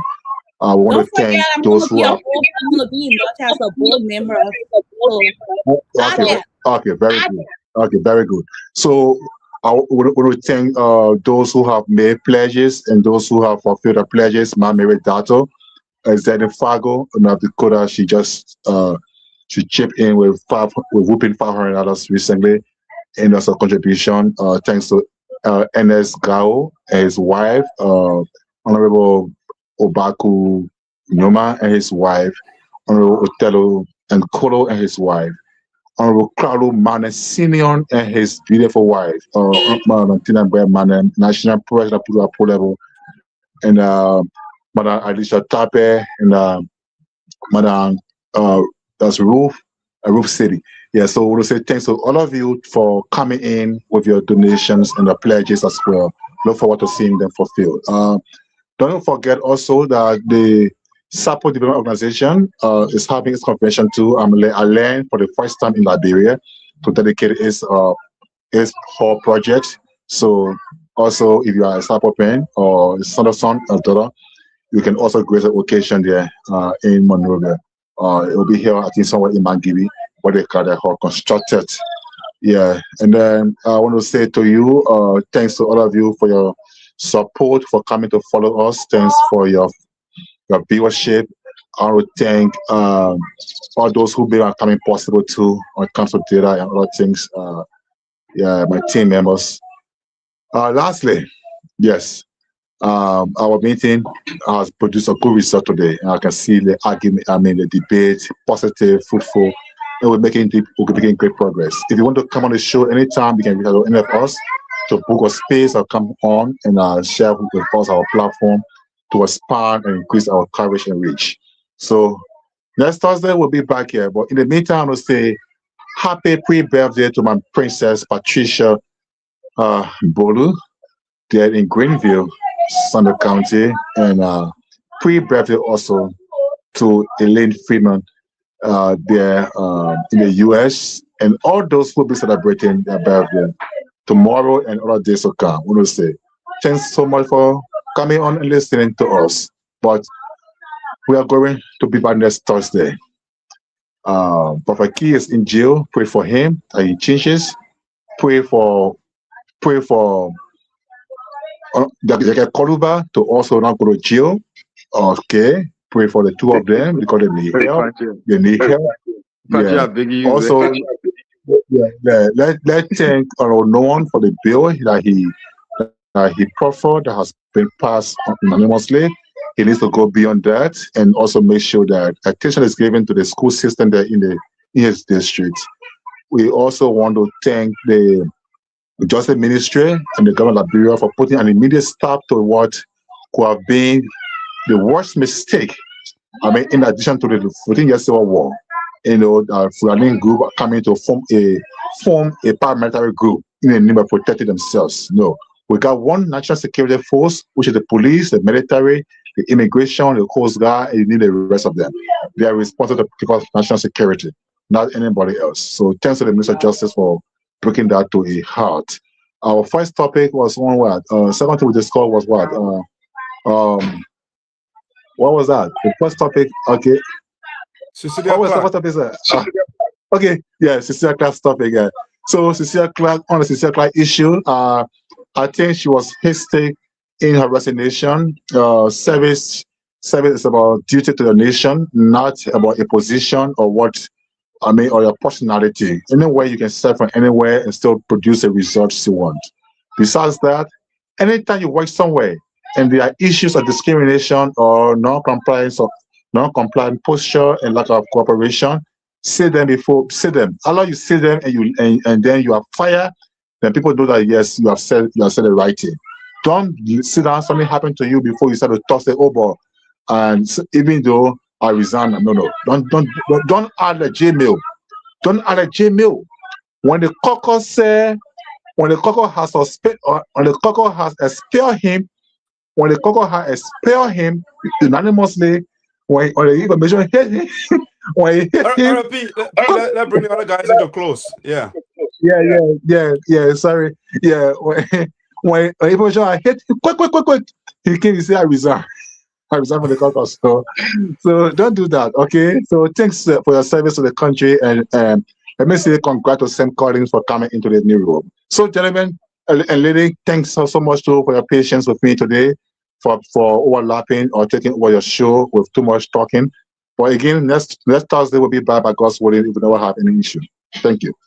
You need over talk, man. That's what we are here for. We're here to talk. Yeah. All right. Yeah. Prekins, get your closing talk there. But Shirley is the deputy co-host, so she'll be next to me, and then I will climax everything. Go ahead. You sure of ladies first? I wanted Shirley to go, and then you myself will bum heads. Then we call it a day. But if you're bumming here with me, no, you go and make it short. No, Patrick already not covered everything that you wanted to say. Esoteric. Yes, sir. I think I will take it back. I want bomb head with you behind the camera, not on the camera. Okay, all right. We'll go to the substance. Anyways, so Shirley, you want to come in first before I come after you? No, like I she said, go ahead. Okay, yeah. Patrick, I've said it all. But to be honest, today is one of the beautiful days. This is a beautiful show we had today. We have a substantive conversation about a lot of issues and ongoing in our country. But on a serious note, we are trying to balance ourselves when it comes to discussing national issues, even as social issues. We got to be able to recognize what is wrong and what is right. What society have deemed wrong and right, we have to be able to recognize them and acknowledge them. And at the same time, we are individuals, so we could be wrong on a particular topic or on a particular issue, or your understanding of that particular issue is different from somebody else, and that is not necessarily make you a bad person or you're wrong in everything. But what Patricia said, happy pre-birthday to our birthday girls. Our birthday girls are coming up, and happy pre-birthday to them. I hope they have good days and have a prosperous life. So the Sylvia Clark issue, Madam Clark thought it was necessary for her to resign the post because she doesn't want to serve again as a deputy after being the chief in charge. It's the police, though. It's not the port. The police. Yeah, that's what I'm saying. Okay. I learned that they were demoting her role as a deputy. Right. Instead of the chief in charge, and she didn't want to play that role because she thought maybe and felt or have experienced that for some reason, if they are taking me out of the mean leadership role, there's reason why there's disagreement. Maybe people are undermining me, like she said, and then they want to make me an honor man. They just want to make my political or employment depth longer. So you know what? I ain't going through that. Let me call it short. I'll let you have it, and I'll go find something else to do. That could be the case. Or realistically, they just wanted some restructuring of the system. That could also be. But regardless, she has resigned. She chose her own way to resign, and we'll give that to her. Other people have been recalled, like the guy that is in that position. We've learned that's not his first position. He's been dealing with government issues, so maybe he carry a different experience and qualification to the role. Maybe not. We'll wait and find out. Now when it comes to the ProphetKey's issue, what we are saying, we're not saying ProphetKey is morally right for using the kind of languages he uses to have his show or create a content. We are saying we disagree fundamentally and 100% that ProphetKey should not be insulting women or should not be insulting other men in that form or in that fashion or in that manner whatsoever. That is why we stand.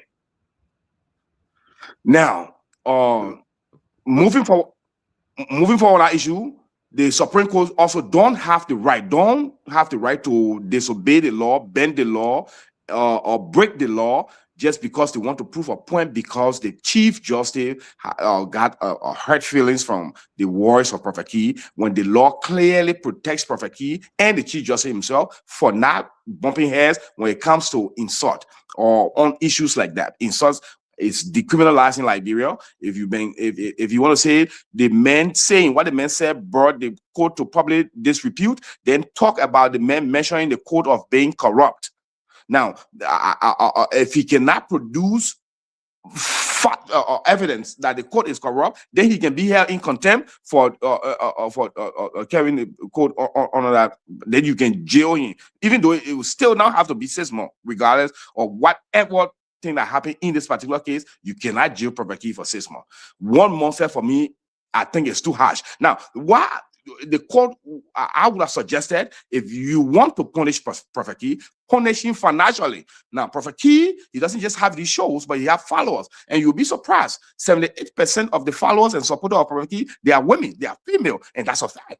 You understand? We're not saying that it's wrong, it's right, but what we're saying, punish him financially. You can find 5,000, 10,000, like be on show begging people to come pay, and you still punishing here and there. But to lock the man up for 6 months just because you're feeding his hurt, that is completely inhuman and is against the law. And the same fragileness we are talking about right now with the Constitution and the country, that is where the Supreme Court of the land have led us to yet again. And so we hope that they will settle this matter. Let ProphetKey come out of jail. He doesn't deserve to be in jail. Find other remedies. And that's what we are saying. We're not talking on sentiment. We are talking about the laws that is written in the books for the country. And you are the Supreme Court. The case starts with the court and ends with the court. The victim, who was the judge, was the deciding judge in the case. ProphetKey facing the Supreme Court without being able now to appeal the case, because that is the final decision. These are all instances that the Supreme Court actually went wrong in the Constitution and by the law. So it's not about who like ProphetKey, who not liking, who loving women, this, who blah blah blah. No, go by the law. You are the Supreme Court, and you are the final author of the law in the land. You cannot do that because the Chief Justice of feeding is hurt. No, let's go by the law. Now, from there, we will go to Sonny Noah. Our boy Sonny Noah is in a big, he has gotten into the big league. At first, he didn't understand. He think this probably was a society thing. Now, when the ball coming into power, they asked him, man, do you have a platform? Do you have any policy? Where is your agenda? He said, I really don't have an agenda, man. People not really care about what kind of things.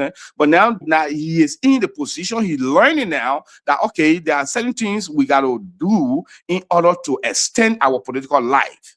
You understand me? Now, first of all, if we were in a particular position and another person can come in there and they start doing better than us, instead of us colliding with that person and creating a better environment, let honor man them so they can leave that position, and then we wreck it down or keep it down in that position where nobody will pay attention to it and will just be the same. So that was a case or that something like that. I'm not saying directly with East anymore because I don't have that evidence, but those things play a part with Sylvia Tarley stuff. Now we're not our topic will be another day. Let's close or let's bring Shirley in. Yeah. Okay. Let me wrap up real quick. So the bill that he passed in the House is passed in the House yet. It's going to the Senate for confirmation. If it does, we understand before you even implement any other school in the county or in the district, we recommend that you all these high schools have been relegated by what Patricia said. If it is true, those should be your primary to work on right now before you can add additional school system there. But you done a great job so far, but take, like Patricia said, a constructive Shirley, you know, man, talking about great job for passing the House. Anyway, so you know, I actually want to start by closing. I am really up for a lot with you know, with all of these men that are so strong with, you know, expressing herself.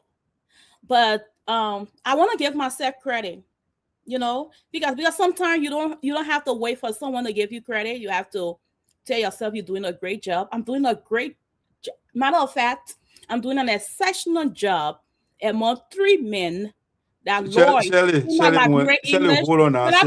Can I please do my closing with 5 yeah, you do your closing, but chicken can't say it's sweet. Somebody gotta eat a chicken. They're not chicken pie is sweet. I'm gonna do my closing without you interrupting me. Anyway, Shirley, you are protected. Like I was saying before, Madison came to interrupt me. I am doing an exceptional job as the only female among the men, and that brings me to few points that I want to touch on with my closing. With Clcelia Clark resigning, where all of the men had stuff to say, especially Brother Patrick was really strong in his argument about, you know, she overreacted. That's the word he used, that she overreacted. But no, I would say no, she didn't overreact, because put yourself in her shoes. You cannot be at a position where people respect you. There was no complaint, nothing that we have any information on, but yet they decided to demote you. To me, that raised an credible concern about discrimination, as she claimed and stated in her speech. Removing her also signals systematical barriers for women in leadership within. Shirley, she wasn't removed. She was given another position. Like I said, she was given another position. There was demotion. And you, Madison, with the position you have right now as a leader or in that role, and you are doing an excellent job with no complaint. There have not been a warning or a rating notice that you are not doing great. And someone show up, HR call you and say, oh, we are going to demote you, but you're still in a company, right? So let's put you to this position. I don't know how you're going to take it, but that's what makes us different, right? So she had the right to react the way that she feels or think that is better for her. And I don't think she should be put down for that. And I want to skip the whole Justin kind of thing, because I know that him being put in prison for 6 months is deserving. No argument. That's my stand on that. And I'm going to move on from there. And I also want to talk about my boy. Oh my goodness. You know what, Madison? You are so right. You said something on the show today, and I actually want to tell you thank you. I think Sonny Boy has now become my favorite politician in Sinoe County, despite the fact that he made a lot of mistakes in the past. But I think he's going the right way and doing the right thing. And that's all that matters. I know we talk about, Patricia talked about yet on Mr. Zazard had t-shirts from Ghana. Shirley, just a second, it's a breaking news.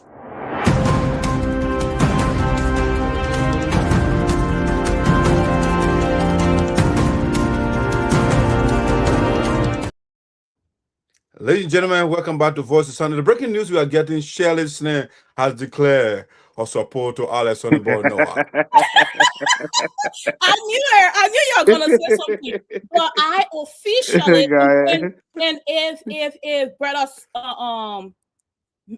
Senator Sonny Boy, if you have the opportunity to watch this, I want to be very clear. I am from Sinoe County. I am young. I believe in continual education. With the fact that I didn't have the opportunity to start school early. Okay, so I believe in continual education, and I also believe that every young child should have the ability to learn different skills. And that is why, as a young woman from Sinoe County, I continue to push myself to educate myself. Matter of fact, I set a goal every single year that I want to accomplish at least one thing. Because for 12 years plus, I didn't have the opportunity to go to school. So I told myself, when I have the opportunity to come into this country, I say I will learn everything when I have the ability to do so. And some people are like, Shirley, when you going to stop? I'm using my own brain, my own resources, my own time to continue to learn. So you opening that opportunity for the young people of Sinoe County to have the opportunity to go and learn skills. You telling all that listening, even if education is not the way you want to go, guess what? You can learn skills. You can still be financially independent by learning different skills to feed your family. And for that, I am your fan. Disregard what you did in the past, the wrong thing. You have someone who is cheering you up. Go and do what is best for our young people in Sinoe County. Be it whether the building is beautiful and people will show up in Sinoe and be like, oh, you see that beautiful building? It's from Sonny Boy. It's okay. I will be the first to say Sonny Boy built a vocational institution in Sinoe County that most of my young youth, brothers and sisters, cousins, nieces, and nephews can benefit from. So keep going. I know the next thing you will come our way, it will be great. But I also I'm praying because, like I said, I'm not shy of my faith. I'm a Christian, 110%. I am praying that when that bill show up to the Senate, it will pass. That is my prayer. And we can start the process and make sure that our young people have a place that they can say, oh, I learned this skill. I'm a carpenter. I'm a mechanic because of Sonny Boy Noah. So Sonny Boy Noah, you get my vote here. If you want to vote next year, just know I'll be your campaign. Whatever. But who you strong? Okay, let me close. Thank you, Shirley. Well said. Yeah, you are entitled to your opinion, but not to your own facts. All right. So now let me close like this. Let me close. Quickly, I just want to give this announcement. The National President of the United South Police Association in Americas, His Excellency William Manning, should have been our guest on the 26th of this month. But because the spokesperson of the elders and the ancestors will not be present, I consulted with the team, and the team said we want to be in full. Let the spokesperson of the elders be here to hold the president feet to the fire sufficiently. The other guys will do so, but we all bring different perspectives to the table, right? And so they want the team to be in full so we can engage the president. Because of that, the 26th, that we are not put out the flyer for the president appearance, but we'll reach out to the president to see whether we can readjust the time. So that will be, the great dark side put the great seer, the man who talks to the oracle will be here. All right, and that's why we'll be deferring the interview with the president. But Patrick told us already the inauguration is 11th of April in Fargo, North Dakota. In closing, we want to say this judicial, should I say jurisprudential tyrant that we have in Liberia that trying to curtail our freedom of speech. Again, let me issue a disclaimer. I do not support ProphetKey insulting our women. I mean, for us men, I don't care, man. So now I have to tell Justin the truth. So now I used to have the professor at Temple. You are teaching public administration. The man ready, you use the F word. Everybody get your F on your feet, you know. So I was battle by that for a while. So he said, I have to talk to you. I said, why you? Because of that, I still remember your name. We call him Bolue. I said, Bolue, why do you always use the F word, you know, for us to stand up? He said, Freeman, when I say stand up, it will not be as effective when I say get the F up, right? So I just use that for dramatic effect. That's why you call it. You say, I'm not trying to insult people, but it's just for dramatic effect. So now I want to say something to Justin. I use that. It doesn't mean but we use it sometimes to kind of get certain point across. It's not that we try to be the main people. But in the case of the Supreme Court justice, the man is the chief arbiter of law in the land. All right. So when something of this magnitude happens, you have to do it through the law. You got to look at the law. You can't just, you know, tell, Article 15 of the Liberian Constitution say you have the right to speak. Then after you finish saying that, then you say, no, somebody go to jail, you know, for 6 months for speaking up. You know, we can build, if we want to get a free society, which we say our name indicates that.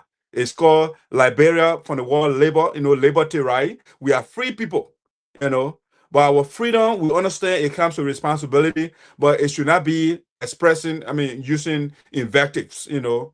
I don't know what if the man gets better, we can hire people that they call ProphetKey out, but we shouldn't be putting people in jail for 6 months. The sentence is very, very harsh. And then you say when the man gets out, he got to sign agreement bond that you will not talk. So imagine we're doing that to all the citizens in the country. What will happen to our freedom of speech in the country? People will be afraid. So I think the Chief Justice has weaponized the Supreme Court, the place that's supposed to administer laws give people the right to speak out in the country. It has now become a weapon against the people of Liberia.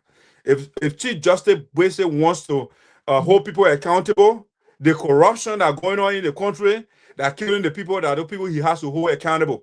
When he basically can get $32 million in the budget and the schools across the country, they can't get $1 million, they give them 200,000 and those things, that's a problem. When 250,000 Liberian people were murdered and nobody has been held accountable, those are the things that basically got to go after. When auditors are killed, murdered in the country and nobody held accountable, when 16 billion got missing in the country and nobody got held accountable, those are the things that we have to go after. When women are raped in the country and just recently, government official was accused and he walked free. The police said, oh, the man did nothing wrong, you know, but here we are for causing.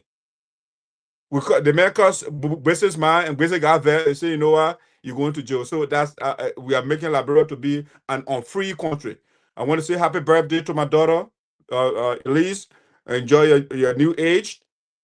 I want to say congratulations to my daughter, Virginia, on your wedding.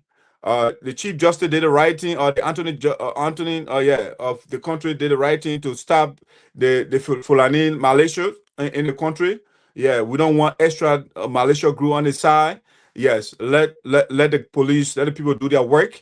These two people, one person was demoted and the other person was promoted, and the other one that was demoted and one quit.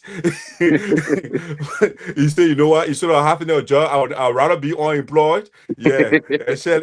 Shirley said that's the right thing to do. They get you deputy, but he said, you know what, I won't be on the unemployment bench. That is not, I think that's an emotional decision she made, and she should have thought about that better.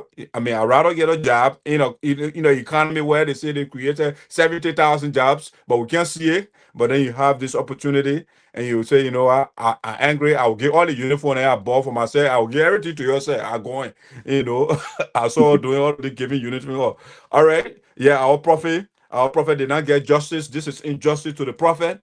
Even though Shirley say you can't call the man prophet, but that's what we know the man by. Yeah. We want to say thanks, but no thanks to Alison Boy Noah for leaving the rudimentary, the foundational things in the country. Patricia just told us over 70 schools in our country, they were demoted. From high school to elementary school, they demoted all of them because they don't have science teacher, no chemistry teacher, no biology teacher, no computer teachers. So because of those things, they demoted all those schools. But and Sonny Boy Noah is saying, I said 3 schools. Okay, you can say your own. I say my own. All right. So the man said he coming bring Juarzon University in Liberia. While the children, all our children, they fail WAEC. Okay, all of them they fail. But Sonny Boy Noah now is focusing on Juarzon University. Now, what you want to build now in Liberia? Shirley, then they clapping for it. We want, if you ask me, let's get our from elementary to high school, let's get quality in those schools. Right now, our children are sitting on the floor, no benches. When they're in school, the buildings are leaking. We have to start fix those basic things first. Let's get good teachers in the school to teach our children. Let's get electricity in those schools. Let's get some computers in the schools so the children can learn computer. They can be talking in theory. When they're talking about computer, they just draw it on the blackboard and they can't see they don't know how computer looks like. Let's get the fundamental quality in the schools first. And before Sonny Boy Noah start talking about Juarzon University to take over University of Liberia. All right. So yeah, I'm not against that, but I think let's do what we're supposed to do first. There is an acronym I was at the Academy of Justin that Alliance is called WIN. And WIN mean what is important now, right? WRN. What is important now? What is important now is to get the foundation correct. And now go to Juarzon University. Okay. Yes. So those are the things I have a closing thought. Guys, we want to say thank you so much for another brilliant show. And we see you guys again. Our viewers, the commenters, we want to say thank you for following YouTube. We see a lot of you are following YouTube. Please hit that subscribe button for us. We would really do appreciate it. I mean, the algorithm likes that when you hit the subscribe and you hit the like button and those things, the machine likes it. So please do that for us. Invite your friends to subscribe to our YouTube page. We have a goal. At least I hit 1,000. Right now, we got 300 and some more followers right now or subscribers on YouTube. Let's hit our target right now. Let's hit 1,000 or better yet. Let's do it gradually. Let's hit 500 first. And then we can tackle it now 500. So let's go that route, guys. We want to say thank you. Shirley, thank you for being patient with us. We the country people, then we don't respect time. That what happens when you bring countrymen to town. Yeah, because I get run away from that. You are the quick people there. Yeah, but that's a good thing. I appreciate that. You're on mute. I am hearing you. You are muted. What talk this? Behind the scene. Yeah, because y'all need to work on time, guys. Okay. Yeah. And Shirley, fair enough. When you get in contact with your leader, your promising leader now, something about no, I tell you, say when I come like I want some kid with it too. That one will be good for me. No, but you see, Dustin, let get the thing right. Shirley is an what I call occasional supporter. When she likes something, when you do something that she likes, at that point she is your supporter. Once you scatter her, then she will balk her. I won't say that she was supporting one guy first. She said, "Oh, the guy he's a pretty boy." But as soon as the man opens the door, she said, "I was supporting the Well, you know what? Yeah. She said, "I supported the bag again." So my man was so screwed up, Jenna. I told my man screwed up. I mean, Shirley will change your vote. But I think there's a word that is being created in Sinoe County. It will also be called or referred to, if I will be able to pronounce it correctly, it will be the savioralism or the saviortalism. Okay. And that particular word will affect the surrounding. Sonny boys, then the other leaders will have no choice but to fall in line of development. Okay, so instead of going for savior, they use the Latin name, we'll say Tarlyism. Tarlyism. Yeah. Tarlyism would be better, yeah. Yeah, Tarlyism will have to force those boys to behave. All right, guys. That's how we're bringing the curtain down for today. Shirley, you get special music that you want me to play? But I know I don't have a flyer. If you are in the Minnesota area, I want to take this opportunity now to say, try to connect with me. I do have a CNA school that I just opened. We offer CPR as well. We are located in the middle of Brooklyn Park and Brooklyn Center. It is my goal, my mission, to make sure that I can offer also the exen within the building. So I'm working on that. I want to make sure that CNA School is your one-stop place for all of for the beginning of your career in healthcare, and someone who had the opportunity of working in long-term care for over 13 years. In long-term care, I have worked as a manager, a director, executive director of operations. So I know the in and out of long-term care. I know the in and out of the healthcare fee. I am not a nurse, but I have managed nurses. So I know when it comes to how to provide excellent care, I am here to train you, so when you go on the beat out, you can represent.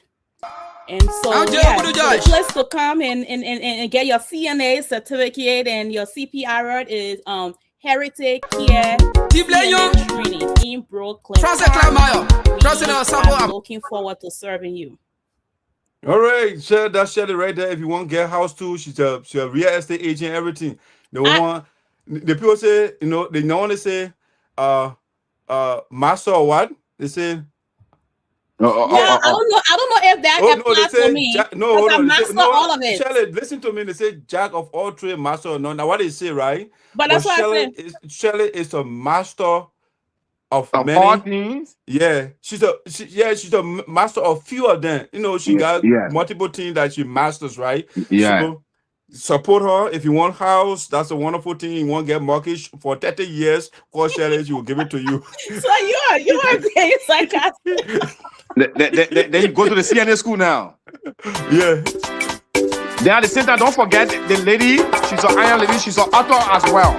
So her book will be coming up soon. Try to purchase a copy of her book. On this wall. Yeah. I'm there for you. It was a good show today, man. For you, I'm there for you. You saw no I'm for you. You want me for you. But I'm there for you.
Mama, I'm there for you.